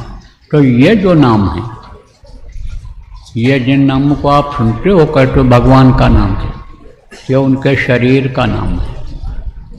इसलिए इन कानों से उनके नामों को आप सुन लेते हो। जो मनुष्य शरीर में आए हैं ये उनका नाम है। इस नाम से जीवात्मा का कल्याण हो जाए, अपने घर ये पहुंच जाए, ये नहीं हो सकता है। और अगर होने को होता तो क्यों कहा गया होता कोटि नाम संसार में ताते मुक्ति न होए, और आदि नाम जो गुप्त जप बेला समझे कोई, हर कोई इसको समझ नहीं सकता है। जिसको ये लग गई कि हमको उसको समझना है, लागे वही जाने वही, जिसके लगी हो, जिसकी लगन लग जाती है कि हमको उससे मिलना है, उसको समझना है, उसको जानना है। किसको? जिनका यह नाम है, ध्वन्यात्मक नाम है, जो दिखाई भी पड़ते हैं और उनकी आवाज़ भी सुनाई पड़ती है और उनका लोक भी अलग है, उनका रहने का स्थान भी अलग है, लेकिन इस धरती पर नहीं है, धरती से बहुत परे है, बहुत ऊपर है। तो उनकी जब लगन जिसको लग जाती है देखने की, वो उनके नाम को याद करता है। और जब उस नाम को याद करता है और वो देखते हैं कि हमको कोई याद कर रहा है, हमारा कोई सुमिरन कर रहा है, और जब वो देखते हैं तब वो अपनी तरफ बुलाते हैं। और ये जो नाम है जिसको ध्वन्यात्मक नाम कहते हैं, जो ध्वनि आ रही है, ऊपर से आ रही है ध्वनि। कहाँ से ध्वनि आ रही है? ऊपर धुरी से आ रही है। जो आ रही धुन धुर से बुलाने के लिए, तुझको बुलाने के लिए आ रही, कहाँ से जो आ रही है वो वहीं से आ रही है। ये जो आवाज़ आ रही है उतर रही है, जिसको आयतें कहा लोगों ने, साउंड कहा जिसको बहुत से लोगों ने वेदमाणी कहा, अनहृदय कहा, जो हृदय में सुनाई पड़ता है, जीवात्मा के कान से सुनाई पड़ता है, वो आवाज़ जो आ रही है। जब सुमिरन करते हैं, उस नाम को याद करते हैं, उनके नाम को याद करते हैं, वो देखते हैं, तो वो शब्द की डोर पकड़ में आ जाती है। जो 24 घंटे शब्द उतर रहा है, सबके अंदर आ रहा है, वो शब्द से ही ये जीवात्मा जुड़ी हुई है और शब्द से ही ये जिंदा है, शब्द ही शरीर को चला रहा है, उससे ये जुड़ जाती है। और जब जुड़ जाती है तो खिंचाव हो जाता है, वो खींच लेते हैं, जिनको याद करते हैं वो खींच लेते हैं, और एक के बाद दूसरा, दूसरे के बाद तीसरा, वो शब्द ही मिलता चला जाता है और खींचता चला जाता है और प्रभु तक पहुंचा देता है। तो प्रेमियों, वो नाम है, कौन सा नाम है? आदि नाम है, उसी को आदि नाम कहा गया। आज किसको कहते? शुरुआत जहाँ से होती है, अवंत जहाँ होता है, तो शुरुआत कहाँ से हुई? अनामी धाम से हुई। तो सबसे बड़ा लोक है, अनामी प्रभु सबका मालिक है, वहाँ से हुई। और अंत कहाँ है? इसी धरती पर अंत हो जाता है। जहाँ आकर के रुक गई वहीं अंत हो जाता है। आप ये समझो शरीर को छोड़ देती है जीवन, बंधन में तो है, बनती हुई चली आती है। ऊपर से कारण शरीर फिर उसके बाद में सूक्ष्म शरीर, फिर लिंग शरीर, और फिर ये पंच तत्वों का पुतला, पंच तत्व की कोठरी, जामे जाल जंजाल। इसको ऐसा बना दिया कि जाल जंजाल, जैसे आप यहाँ कहते हो कि गृहस्थी का जंजाल है, बहुत से जंजाल हैं, गाय है, बैल है, ये देखो भैंस है, ये देखो यानी समझो बच्चे हैं, ये पुत्र परिवार है, ये जंजाल है, जाल है, इससे अंदर भी जाल है। आप फिर समझो ये जगत जाल है। और फिर उसके बाद में फिर माया का जाल है। 10 इंद्रियों का भोग, ये जो 10 इंद्रियों का भोग है, ये जाल है। अब इसी के लिए दिन रात करते रहते हो, चलते रहते हो, ये जगत जाल। और अंदर में फिर क्या है? माया का जाल है। हंसी हंस माया जाल बिछाया और निकसन का कोई राह न पाया, बड़ा मुश्किल। और वहाँ से भी निकल गए तो काल जाल है। पुराने लोग आप समझ रहे हो इस चीज़ को कि काल ने अपना जाल जोड़ा बिछा दिया और जो गए उन्हीं को लौटा रहा, फिर वापस लौटा रहा है। बहुत से लोग यही समझ जाते हैं सतलोक पहुँच गए, सत्पुरुष मिल गए, सब ये हो गया, बस वहीं फंसे रह जाते हैं। और समय जब पूरा होता है तो फिर नीचे उतरना पड़ जाता है, सबको लौटा रहा। और नीलम कुंड नलपाल और महाकाल ने रचिया जाल, महाकाल ने भी जाल फैला दिया। तो जैसे ये जाल है, ऐसे आज समझो कि ये जो बाहर का जाल है, ऐसे अंदर में जाल है। तो ये जाल जंजाल पंच तत्व का पुतला, पांचों तत्व 5 तत्व से यह बना है। जल, पृथ्वी, अग्नि, वायु और आकाश से यह बना हुआ है। इसी में ये जीव फंसा हुआ है, निकल नहीं पा रहा है। तो आप ये समझो कौन निकालता है? जब जानकार मिल जाते हैं, सदगुरु मिल जाते हैं और वो नाम बता देते हैं। कौन सा? जिसके लिए संत ने ही कहा, गोस्वामी जी ने, कि कलयुग योग यज्ञ नहीं ज्ञाना, और एक आधार नाम बुनकाना। एक आधार है जीवों के पार होने का, जीवों को सुख शांति पाने का, इस मृतलोक में रह करके और अच्छा यानी शांति सुख का अनुभव करने का अगर है कोई रास्ता तो एक नाम है। कौन सा नाम? तो यही ध्वन्यात्मक नाम, शब्द वेदी नाम, जो मैं अभी आपको बताऊंगा। तो देखो प्रेम, जब 5 नाम है, इनका नाम होता है, उनका रूप होता है, उनका स्थान होता है, उनकी होती है आवाज़। तो वो मैं अभी आपको बताऊंगा, रटाऊंगा, याद कराऊंगा। जो नए लोग आए हो, आप याद कर लो, रट लो। नहीं याद कर पाते हो, नहीं रट पाते हो, तो अभी जब यह कार्यक्रम संपन्न हो जाएगा तब यहीं पर आपको लोग कागज़ लिए हुए मिलेंगे। उनसे आप इन 5 नामों का रूप स्थान का कागज़ ले लेना और याद कर लेना। और कागज़ ले करके जब याद कर लेना, ना मिल पावे तो पुराने लोगों से पूछ करके लिख लेना, और जब देख करके याद कर लेना कागज़ को, तब उस कागज़ को फाड़ करके कहीं सुनसान जगह पर फेंक देना। उसको बताना मत, किसी को मत बताना। अगर आप बता दोगे तो उसका तो कोई फायदा होने वाला है नहीं, कोई फायदा नहीं होगा। क्योंकि जिसको आदेश होता है उसके मुंह से सुनना जरूरी होता है, और वही फलदायी होता है, उसी में ताकत रहती है। कैसे? जब भी बता दें, जैसे आप कोई अधिकारी के पास गए, जो अधिकारी होते हैं उनके नौकर होता है, चपरासी, बाबू, हरदली, रखवाली करने वाले उनके होते हैं। तो ये सब उनके कर्मचारी होते हैं। अब आप वहाँ पहुँच जाओ और उनके आदली से कहो, चपरासी से कहो या बाबू से कहो कि साहब को एक थप्पड़ मारो, मारेगा? कितना कहते रहो मारो मारो मारो, हाथ जोड़ते रहो मारो साहब को, मारेगा? कितना कहते रहो तुम नहीं मारोगे तो हम तुमको मारेंगे, तो भी नहीं मारेगा साहब को थप्पड़। लेकिन साहब ने अगर कह दिया इसको लगाओ एक थप्पड़, तब वो गिनेगा कि कितने मार रहे हैं। एक थप्पड़ मार रहे हैं, 2, 4, 6 मारेगा। वही बात आपने कहा, और आपके बात में ताकत नहीं थी, पावर नहीं थी। और वही पावर वाला आदमी जो अधिकारी बना दिया गया है, पावर मिल गया है उसको, इसका माताहत लोग हो गए हैं, वो जब कहेगा तो वो जो माता हाथ हैं उसी पावर के अंतर्गत लगाएंगे, चटाच चट चटाच। तो जिसके मुंह से जिसको आदेश होता है उसके मुंह से सुनना जरूरी होता है। गुरु महाराज ने देखो बहुत से लोगों को आदेश दिया, बहुत से लोगों को नामदान दिया। किसके आदेश से दिया, किसके पावर से दिया? दादा गुरुजी महाराज जिनको हम आप कहते हैं पुराने लोग, उनके आदेश से इन्होंने देना शुरू किया। बराबर गुरु महाराज करते तो सब कुछ थे, पूरे संत थे, पूरी पावर लेकर के इस धरती पर सत्पुरुष के आए हुए थे, जिनके लिए कहा गया सत्य पुरुष की आरसी संतन की ही दें, लखना चाहो अलख को तो नहीं में लख ले। पूरी ताकत उस मालिक की अनुभव किया। अब ये जरूर है कि जिन्होंने अनुभव किया, अंतर में जिन्होंने देखा, आज भी देख रहे हैं, वो तो उनको समझ रहे हैं। और उन्हें बाहर से उनके हाड़ मांस में जो देखे उनको नामदान भी लिए, शिष्य भी बन गए, लेकिन उनको समझ नहीं पाए। क्यों?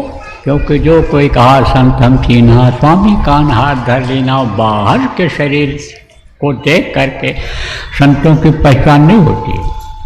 अब यह उदाहरण देकर इसलिए समझाता हूँ कि आप लोग पढ़े लिखे लोग, नए लोग आज जो आए हो, ये न कहो बाबा अपने मन से ये सब बात बता रहे हैं। इसीलिए लिखा पढ़ी में जो बात मिलती है उसको मैं याद दिला करके आपको समझा रहा हूँ, मना रहा हूँ। तो आप ये समझो प्रेमियों कि गुरु महाराज बहुत लोगों को नामदान दिए, और स्वामी जी महाराज जो कहकर गए थे कि नाम रहा संतन आधीन, और संत बिना कोई नाम नहीं। संतों के बगैर नाम की पहचान हो ही नहीं सकती है। संत तो नाम के अधीन हुआ करता है एक तरह से। तो आज जिनको जिनको हमारे आपको लोगों को नामदान दिया, और जिन्होंने गुरु की पहचान की, अंतर में जो समझ गए, गुरु की दया के घाट पर बैठ गए, वो तो समझ पाए, और नहीं तो बाकी कुछ नहीं समझ पाए। वो तो सब भूल गए कि गुरु ब्रह्मा, गुरु विष्णु, गुरु देव महेश्वर, गुरु ही सब कुछ। वो तो इस चीज़ को भूल गए कि ध्यान मूलम गुरु मूर्ति, पूजा मूलम गुरु पदम, मंत्र मूलम गुरु वाक्य, मोक्ष मूलम गुरु कृपा। मुक्ति और मोक्ष का रास्ता ही छोड़ दिया उन्होंने। आप तो समझो गुरु के वाक्यों को ही भूल जाते हैं। जब उनकी बातों को भूल जाएंगे तो गुरु की क्या पहचान हो पाएगी?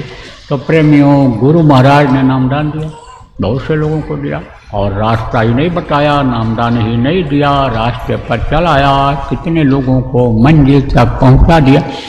अब वो इस दुख के संसार में दुख झेलने के लिए आने वाले नहीं हैं। अब वो निकल गए। अब फिर यहाँ बीमारी, लड़ाई झगड़ा ये सब झेलने वाले आने वाले नहीं हैं। यहाँ पर टेंशन में नहीं पड़ने वाले हैं। तो ये संतों की परंपरा रही है कि जब उनके जाने का समय आया है तो किसी न किसी को अधिकार दे करके गए हैं, दया दे करके गए। तो गुरु महाराज ने मुझे न चीज़ को भी दया दी, और उन्हीं के दया से हो रहा है, उन्हीं के दया से बता रहा हूँ, उन्हीं के दया से कर रहा हूँ। तो नामदान देने का हुक्म हुआ है, आज आपको नामदान दिया जाएगा, लेकिन आप किसी को मत बताना। दूसरी चीज़ आप और समझ लो। अभी आपको बताऊंगा ध्यान लगाना।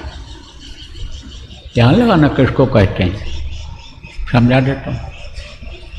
देखो, आप पुराने लोग हो, ध्यान दो। काल भगवान ने जब मांगा सृष्टि की रचना करने के लिए मसाला, और सत्पुरुष ने सब मसाला दे दिया, और शरीर ये उन्होंने बना दिया उसी मसाले से। लेकिन एक सुराख पतला, सुई के रोजन से भी हजारों गुना पतला सुराख इस शरीर के अंदर है, जिसको वो भर नहीं पाए। उनके पास उसको बंद करने का मसाला नहीं मिला, तो वो खुला रह गया। उसी से जीवात्मा 5 महीना 10 दिन का बच्चा जब माँ के पेट में हो जाता है तब उसमें डाल दी जाती है। एक ही रास्ते से डाली जाती है और एक ही रास्ते से ये फिर निकलती है। अब यह है कि रोज़ निकालना लोग जान जाते, आपके समझो उनको दिक्कत नहीं होती है मरते समय। जो रोज़ मरते हैं, रोज़ जीते हैं, उनको क्या दिक्कत है? जिस रास्ते पर आप रोज़ चलते हो रास्ते पर जाते हो, वहाँ देखो सोचते कुछ रहते हो, लेकिन गाड़ी अपने आप मुड़ जाती है। आप देखो जिस चीज़ को समझ जाते हो, प्रैक्टिस में जो चीज़ आपके आ जाती है, अपने आप सोच और रहे हो, लेकिन कुछ सामने आ गया तो ब्रेक पर अपने आप पैर पड़ जाता है, गाड़ी पर अपने आप ऐसे हाथ से ब्रेक पकड़ में आ जाता है, साइकिल पर अपने आप ऐसे लीवर दब जाता है। तो ऐसे ही जिनके मरने की रोज़ की आदत हो जाती है, उनको कुछ नहीं होता है, वो तो बड़े आराम से जीते हैं। उनको भरोसा हो जाता है उस प्रभु पर, जाको राखे साइया माल सके न कोई, बाल न बाका कह सके जो जग पैरी हो। जो आप समझो करता करे न कर सके, गुरु करे सो हो, कोई कुछ कर ही नहीं सकता है, सब कुछ गुरु कर रहे हैं, क्योंकि मैं गुरु के अधीन हो गया हूँ। जाहि विधि रखे गुरु वही विधि रही। वो हर मौज में मस्त रहते हैं, जो भी उनकी मौज हो मस्त रहते हैं। तो प्रेम वो पतला सुराख है, और उसी सुराख से आप ये समझ लो कि ये जो जीवात्मा बैठी हुई ये ऊपर को बढ़ती है तो उसी से निकलती है। वो एक सुराख है, उसको आप समझो कि छठवां चक्र कहते हैं, पिंडी 10वां द्वार कहते हैं। 9 द्वार इस शरीर में बाहर, आँख कान मुँह ये सब दरवाज़ा है इस शरीर का, सुराख है। और एक सुराख वो अंदर में है जिसको 10वां द्वार कहते हैं। तो उससे जब आप ये समझो जहाँ बैठी है वहाँ से जब ये सरकती है ऊपर जाती है, तब उधर प्रकाश मिल जाता है, उधर रोशनी मिल जाती है, और उसी रोशनी में यह बढ़ती चली जाती है।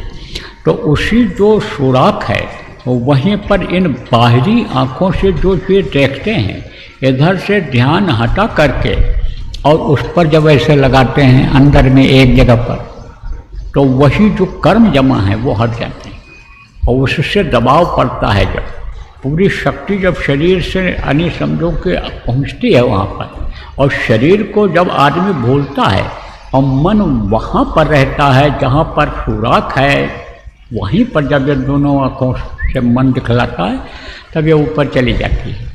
तो उधर तो प्रकाश की नगरी है, उधर ही प्रकाश है, यहाँ तो अंधेरा है। इस समय उजाला है, दिन है, आंख बंद करो तो भी यहाँ अंधेरा। तो अंधेरा तो यहाँ, वहाँ तो रात होती नहीं, अंधेरा होता ही नहीं। परम प्रकाश रूप दिन रात्रि नहीं कच्छ ये जया गणपति। गोस्वामी जी महाराज ने कहा, उन्होंने एक राम को तो ये राजा दशरथ के पुत्र थे उसको माना, उन्होंने मन को मन अनिराम माना, उन्होंने उस परम पिता को भी नाम कहा है। तो कहा कि राम नाम मणि दीपदार, ये मणि है, ये जो नाम है ये क्या है, ये मणि है। मणि में क्या होता है, प्रकाश होता है और रोशनी होती है मणि में। मणि किसके अंदर रहता है, सांप के अंदर भी मणि रहता है। रात को जब वो जाता है शिकार करने के लिए, अंधेरा रहता है, तो मणि को निकाल करके ऐसे रख देता है, और उसी मणि की रोशनी में कीड़े मकोड़े या जो भी उसके आहार होते हैं जब दिखाई पड़ते हैं तो उनको सांप खा लेता है। विषैला होता है, विष होता है सांप के अंदर, बहुत ज़्यादा विष होता है, बिच्छू से भी ज़्यादा विष होता है सांप के अंदर। कहा ना, यह तन विष की बेलरी और गुरु अमृत की खान, और शीश दिए जो गुरु मिले तो भी सस्ता जा। ये शरीर क्या है, ये विषय वासनाओं का जहर है। तो शरीर तो ये अन्य शब्दों की अन्य विषयों का है, ये जहरीला है शरीर। कहते हैं देखत ही, अन्य समझो कि देखते ही जहर चढ़ता है। आप ये समझो इस तरह से है कि अन्य वो तो छोटा है सांप, जब छोटा है काटता है तब जहर चढ़ता है, लेकिन खोल कर नहीं कहना चाहता हूँ। विद्वान लोग हो, किताबों में लिखा है कि देखते ही जहर चढ़ता है। तो अब आप ये समझो ये शरीर क्या है, ये विष से भरा हुआ है। लेकिन जैसे सांप के अंदर में मणि होता है, विषैला होता है, ऐसे ही इसमें मणि है। राम नाम मणि दीप जी देहरी द्वार। जी देहरी किसको कहते हैं, पहले देखो जो बहुत ज़्यादा बुजुर्ग हो, 80 साल के बैठे हो, 70 साल 75 साल के मान लो कोई आ गए हो, कोई ले आया हो नाती पोता, धार्मिक हो, इसीलिए आपने पैदा किया, पढ़ाया लिखाया, बेटे को पोते को भी खिलाया, इसीलिए कि भाई हमको सत्संग में ले चलेगा, हमको अच्छी बात सुनवाएगा। तो अगर कोई ले आया तो आप देखो, पहले तो ये लाइट थी नहीं, हाइड्रोजन नहीं था, ये न कोई ये सूर्य ऊर्जा था, न कोई ये बिजली थी। पावर हाउस कहीं कहीं हुआ करते थे। शहरों में जो बड़े बड़े राजा होते थे छोटा मोटा पावर हाउस लगा देते थे अपने लिए जहाँ रहते थे। तो इतनी बिजली तो थी, तब लोग क्या जलाते थे? चिराग। किस चीज़ का? पहले तो ये जो खाने वाला तेल है इसका चिराग जलाते थे, फिर ये जो ज़मीन से निकलने वाला तेल जिसको मिट्टी का तेल कहते हैं वो होता था, तो उसका दीपक ऐसे जलाते थे, डिबरी जिसको कहते हैं जलाते थे। तो कहाँ रखते थे? ऊंची जगह पर रखते थे। और ऊंची जगह पर जब उसको रख दिया जाता था तो रोशनी चारों तरफ फैल जाती थी। ऐसे ही इस शरीर की देहरी क्या है? ये दोनों आँखें हैं यहाँ। आप ये समझो कि ये शरीर का निचला हिस्सा है, क्या है? यह तलवा निचला हिस्सा है। अब तलवा कैसे चलता है? पैर ये नीचे कैसे चलता है? ये आँख देख करके जब बताती है इधर पैर रखो, तब आप रखते हो, तो वो कहाँ है? यानी उजाले वाली जगह कहाँ है? इन दोनों आँखों के बीच में है, वहाँ पर रोशनी होती है। उस रोशनी से, उस प्रकाश से आप चलते हो। किससे देखते हो? रोशनी किससे देखते हो? गड्ढा किससे देखते हो? क्या चीज़ क्या करते हो देख करके? किससे देखते हो? इन बाहरी आँखों से। ऐसे ही यानी वो जहाँ ये बैठी हुई उसको देहरी कहा गया। तो कहा राम नाम मणि दीप है। ये जो ये नाम का जो ये प्रकाश है उसको देखने के लिए, उसको प्रकट करने के लिए आप इधर से ध्यान को हटाओ, देहरी पर वहाँ रखो। और राम नाम मणि दीप देहरी द्वार, और स्वामी भीतर बाहर। तो स्वामी जी महाराज ने कहा, अपना छाप लगा करके कहा, जो चाहे भीतर और बाहर दोनों उजाला ही उजाला है। ये कहीं गोरखपुर है उत्तर प्रदेश में, उसमें एक सत्संगीत है। आँखें उनकी खराब हो गई, आँखें खराब हो गई तो बाहर से दिखाई न पड़े। तो नाती पोता से कहें कि भैया ले चलो, टट्टी करा लाओ, ले चलो, पेशाब करा लाओ, खाने के लिए चलो बैठा दो। अब कोई न कोई हाथ पकड़ कर ले जाए, क्योंकि गृहस्थ का यह धर्म होता है। बूढ़े बुजुर्ग का सेवा करना गृहस्थ का धर्म होता है। और ये अगर बना रहेगा बूढ़े बुजुर्गों की सेवा करने का, तो समझ लो जवानों जो आज कुछ समझ नहीं रहे हो, बूढ़े बुजुर्गों को घर से निकाल दिए जाओ, घर से निकाल रहे हो, एक दिन यही समझ लो कि तुमको भी घर से वही बच्चे जो सीख नहीं पाएंगे माता पिता की सेवा कैसे की जाती है वो निकाल बाहर कर देंगे। आपके ऊपर भी वही बीतेगा।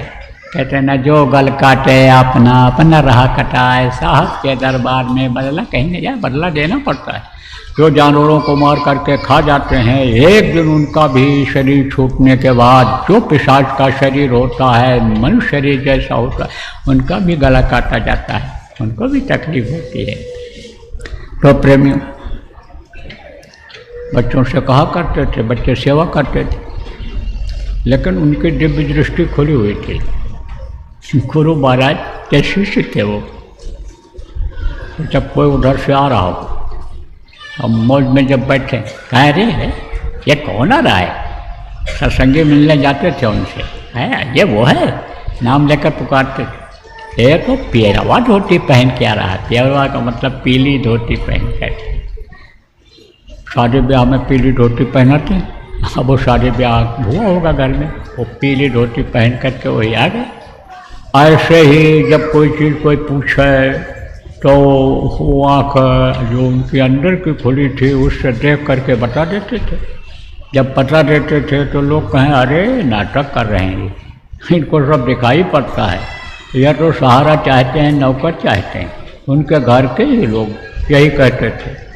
अब उनको क्या पता कि बर्फ कैसा होता है, ठंडा होता है कि गर्म होता है, वो तो ज्वाला में जलते रहते, गर्मी में जलते रहते थे। उनको क्या पता कि शीतलता कहाँ है, ठंडी कहाँ है, आनंद कहाँ है, सुख कहाँ, उनको घर वालों को क्या पता। मुकुर मलिन और नयन विहीना, राम रूप देखें किम दीना, कहा उन्होंने कि समझो और जिसकी आँख नहीं खुली है वो क्या देखेगा किसी को। न इस राम को लोग देख पाए और न उस राम को देख पाए, अंदर वाले राम को। अब आप ये समझो, एक चीज़ और बता दें कैसे। जब हम लोग पढ़ते थे तब घूमने की आदत सबकी रहती, बच्चे चाहते हैं घूमे हो, तो हम लोग गए घूमने। कहाँ गए? वहाँ पहाड़ के ऊपर। कहाँ? वहाँ जहाँ सूर्यास्त होता है, सनसेट पॉइंट जिसको कहते हैं, आबू पर्वत। तो गए देखने के लिए। तो पहाड़ी थी, उसे पर सब बैठते थे ऐसे, और वो सूरज ऐसे धीरे धीरे ढल रहा था। धीरे धीरे जब ढल रहा था तो ढलता गया। अब ये जो हमारे कुछ साथ में लड़के थे, वो जो औरतें, लड़कियां, आदमी जो बैठे थे, उनको देखने के चक्कर में रह गए। अब वो ढलते समय वो दिखाई पड़ता है कि ऐसे ऐसे ऐसे गोल ऐसे बनता है, ऐसे एकदम ऐसे चक्र जैसा दिखाई पड़ता है, कई रंगों में दिखता है, और उसके बाद सर से अंदर चला जाता है। सनसेट पॉइंट जिसको कहते हैं, महाबलेश्वर में भी है, कई जगहों पर है सनसेट पॉइंट, लेकिन वहाँ सबसे बढ़िया साफ दिखता है। तो ऐसे ही वो जो इधर उधर देखता रहेगा, जो दुनिया में ही को देखता रहेगा, दुनिया के सुख को देखता रहेगा, उसको कैसे पा सकेगा। तो देखो, ज़्यादा समय नहीं लेंगे, समय ज़्यादा हो रहा है। अब अभी थोड़ी देर के बाद पेट में कुटिया भी भूखने लगेगी। तो कहते भूखे भजन न होए भुआला, लियो भुआल कंठी वाला, मन ही नहीं लगेगा आपका। तो नामदान देता हूँ, पुराने लोग दोहरा लो और नए लोग आप नामदान ले लो। देखो ये ध्वन्यात्मक नाम है, 5 नाम। जिसका नाम होता है उसका रूप होता है, उसका स्थान होता है, उसकी होती है आवाज़।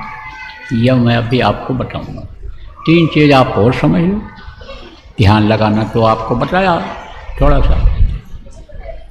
दूसरा है सुमिरन, सुमिरन करना बताऊंगा आपको, माला जपने को कहते हैं सुमिरन।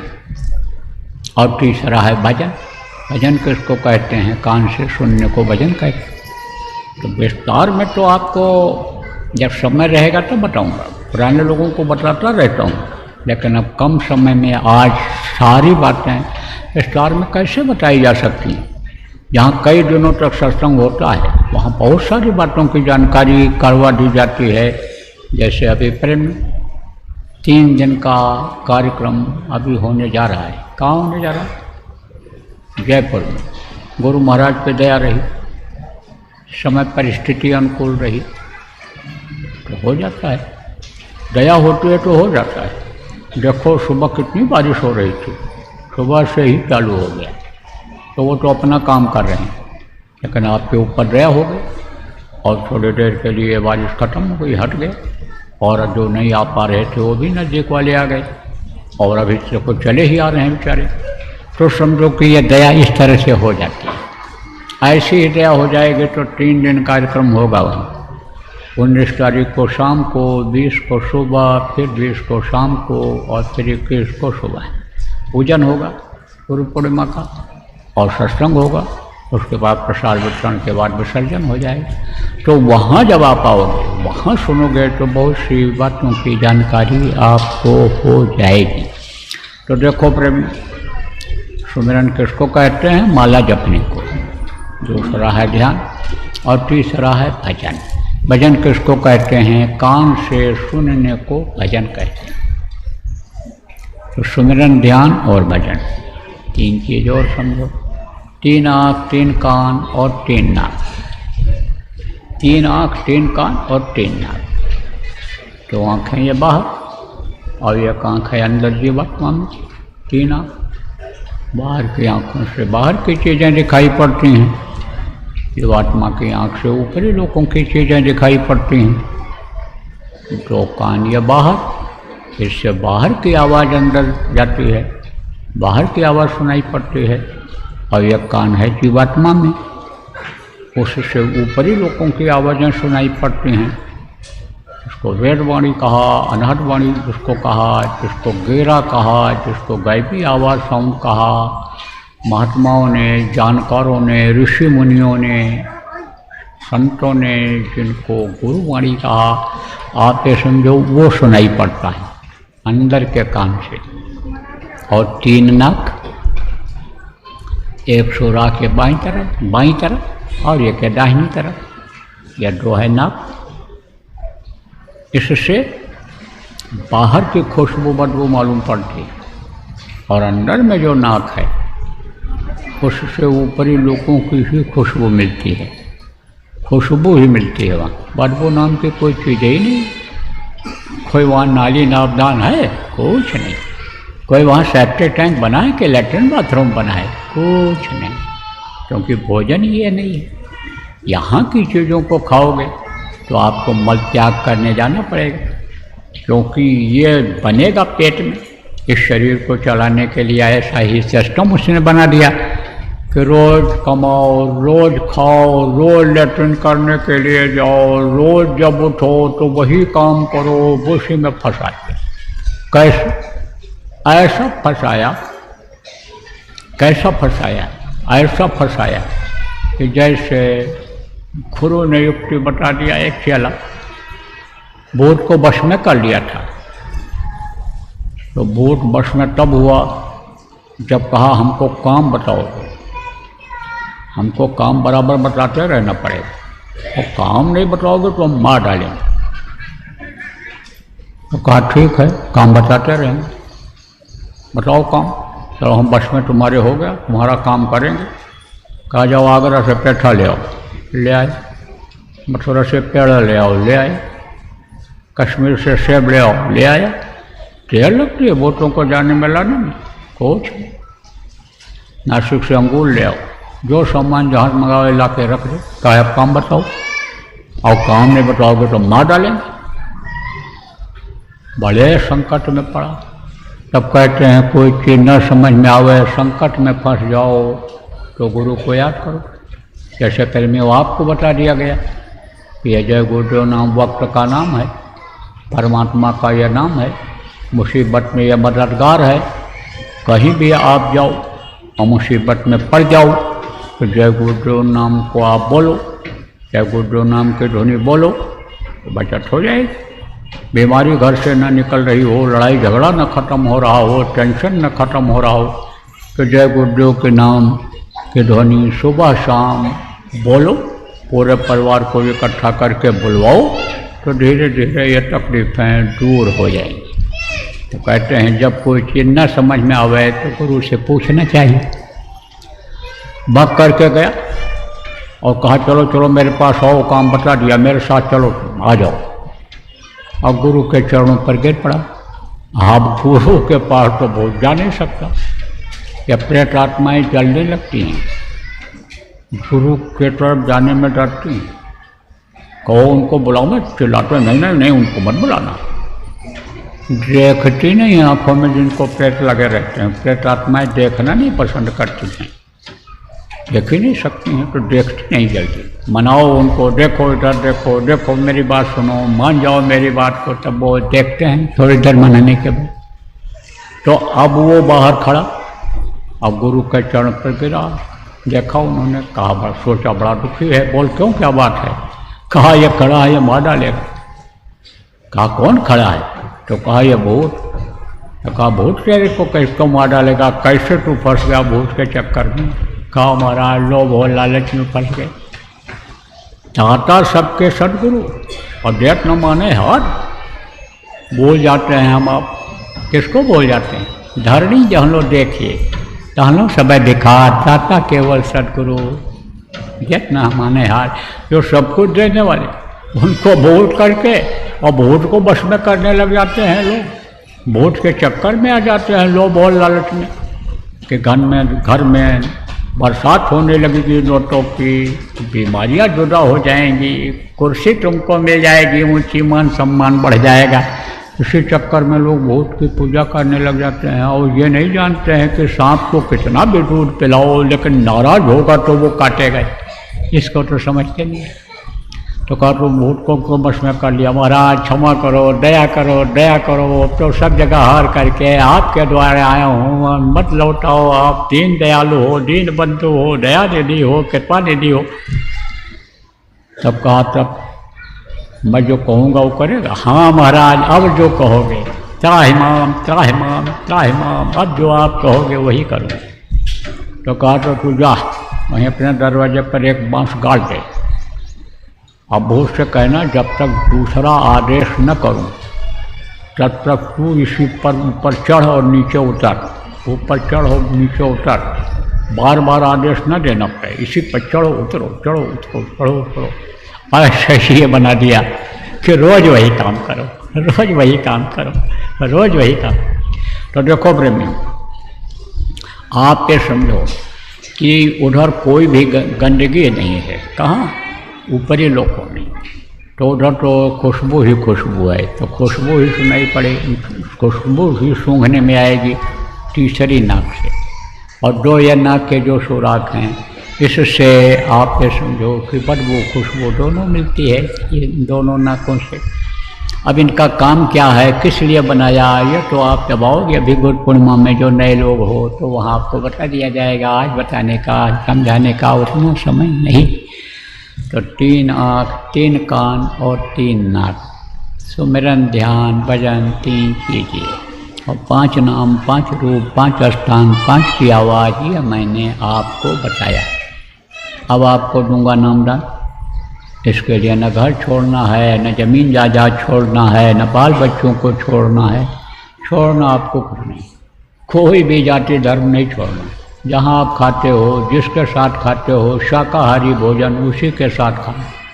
लड़का लड़की का ब्याह जहाँ करते हो वहीं पर करना, हम मना नहीं करते, लेकिन ये जरूर कहते हैं कि ये जहर एक जो फैलता चला जा रहा है, जातिवाद का, भाईवाद का, भतीजावाद का, कौमवाद का, एरियावाद का, ये जो जहर फैलता जा रहा है, जो समझो कि आदमी के लिए बारूद के ढेर बना रहा है कि कब आग लग जाए, कब ये बाढ़ फैल जाए, तेजी में आ जाए और आदमी का समूह खत्म हो जाए।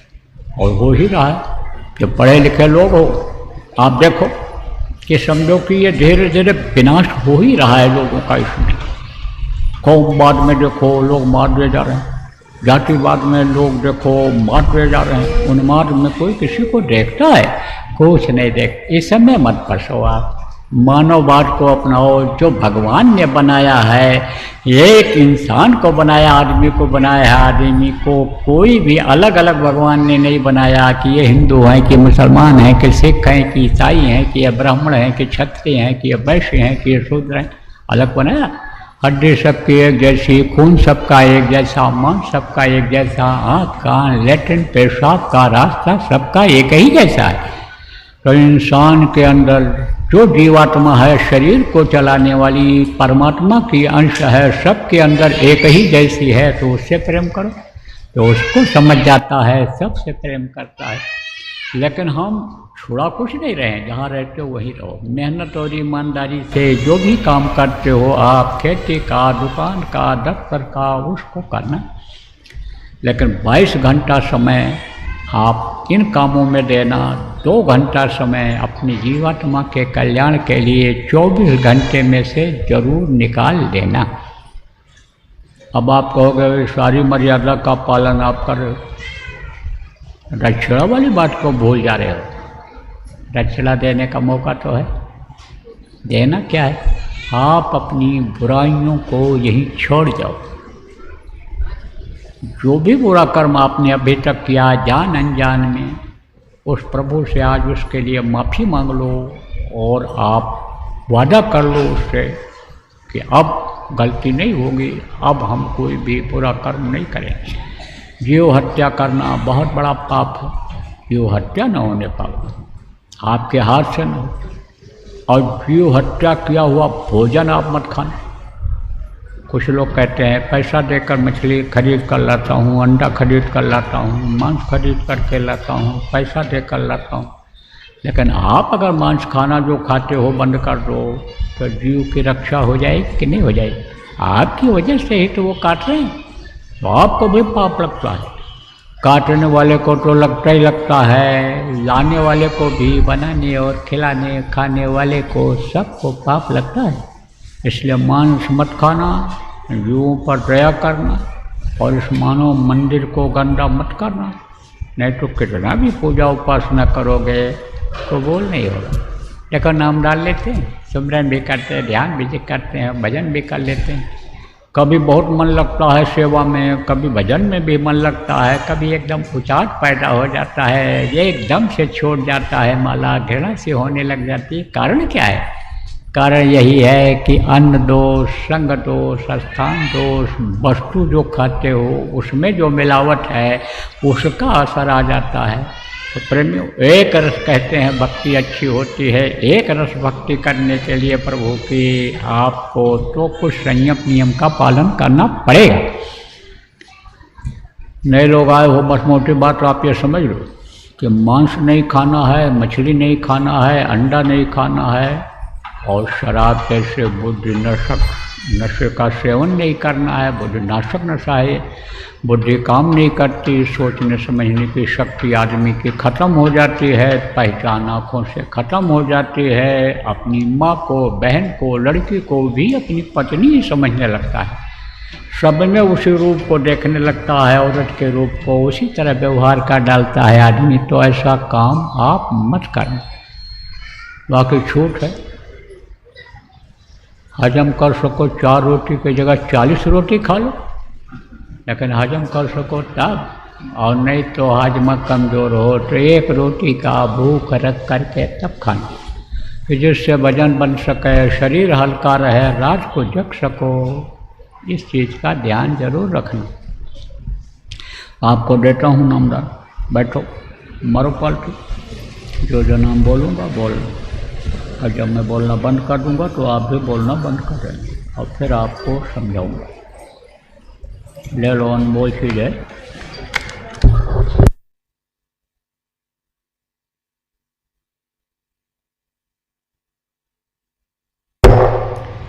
खोल दो आँख और कान खोल दो। इसको कहते हैं भजन। इसी तरह से भजन करना आज से ही शुरू कर दें। और पुराने लोग जो नहीं करते हो, नहीं करोगे तो फिर तकलीफ़ों के जाने की कोई गारंटी नहीं है। ऐसे आए लाइन में खड़ा होकर के कह दिया अपनी तकलीफ़, उससे जाएगी नहीं, लगी रहे।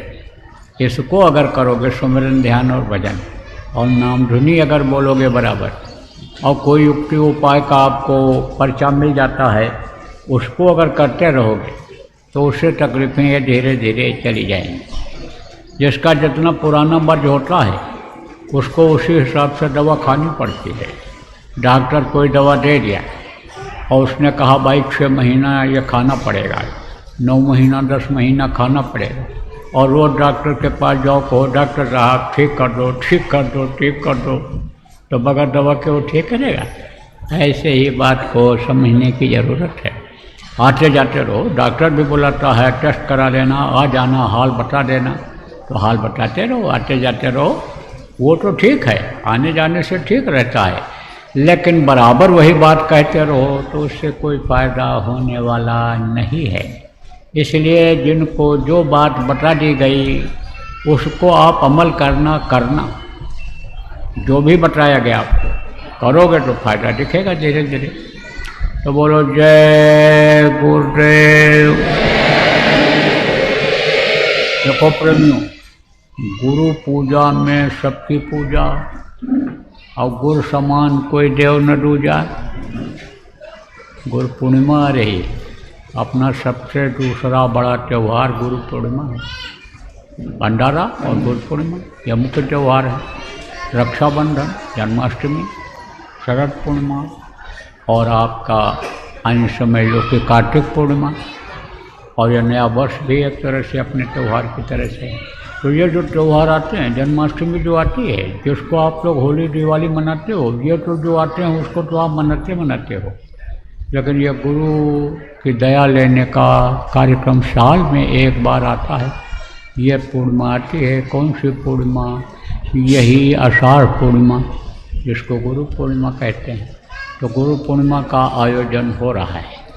राजस्थान के प्रेमी और दूसरे प्रदेशों के भी प्रेमी इंतज़ाम करने वाले वहाँ पहुँच गए हैं और वो इंतज़ाम सब कर रहे हैं।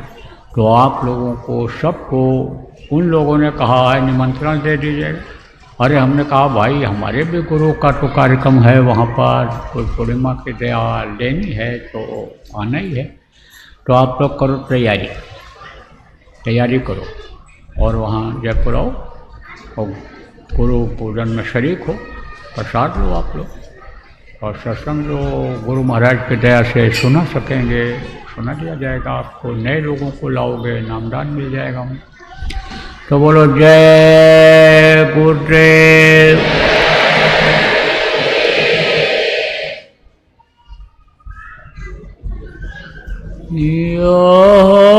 विनती गुरुदेव हमारी,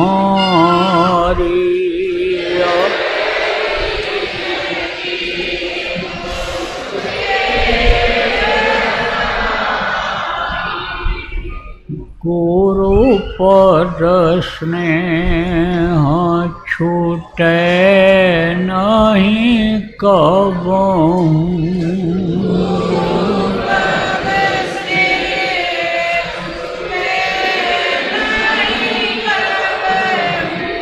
भाव छूटे संसारी,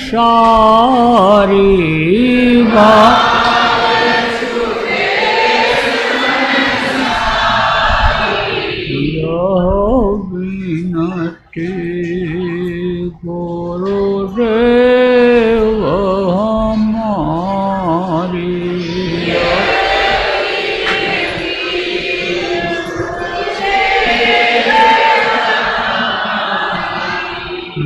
नित नव प्रेम जगै तुम्हारे प्रतिनित,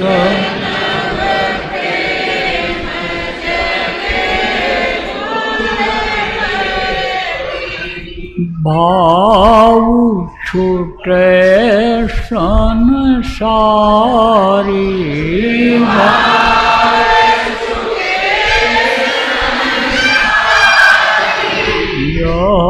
विनती गुरुदेव हमारी।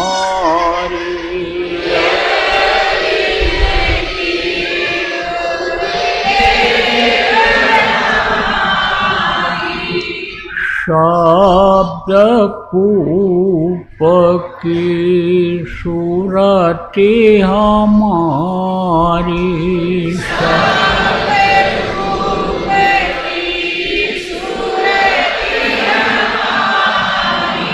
बनी रहे पनिहारी,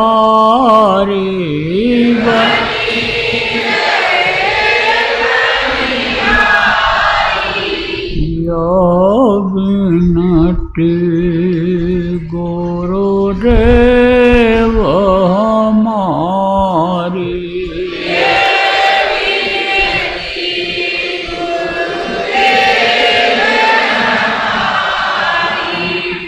सहस शब्दयमिय रस पिय निरंतर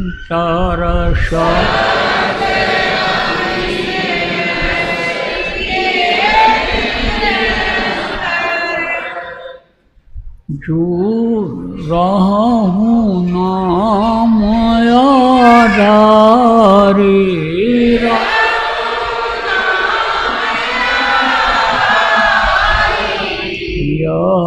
विनती गुरुदेव हमारी।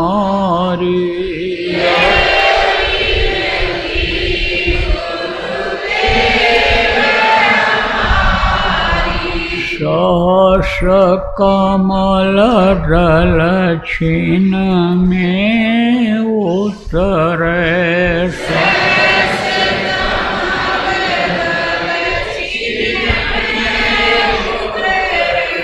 त्रिकुटी ले सम्हारी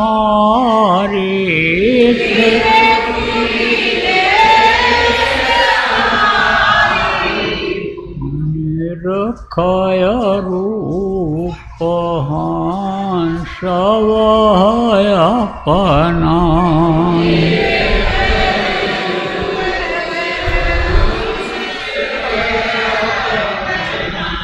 खोले द्वार की वाड़ी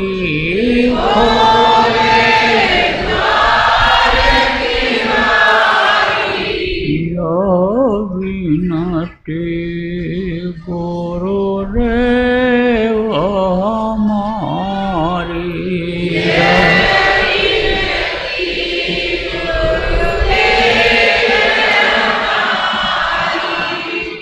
गुफा पार सतनाम समाए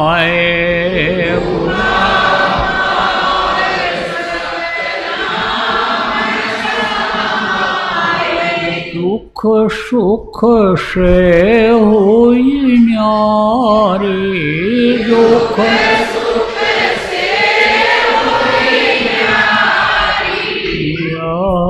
विनती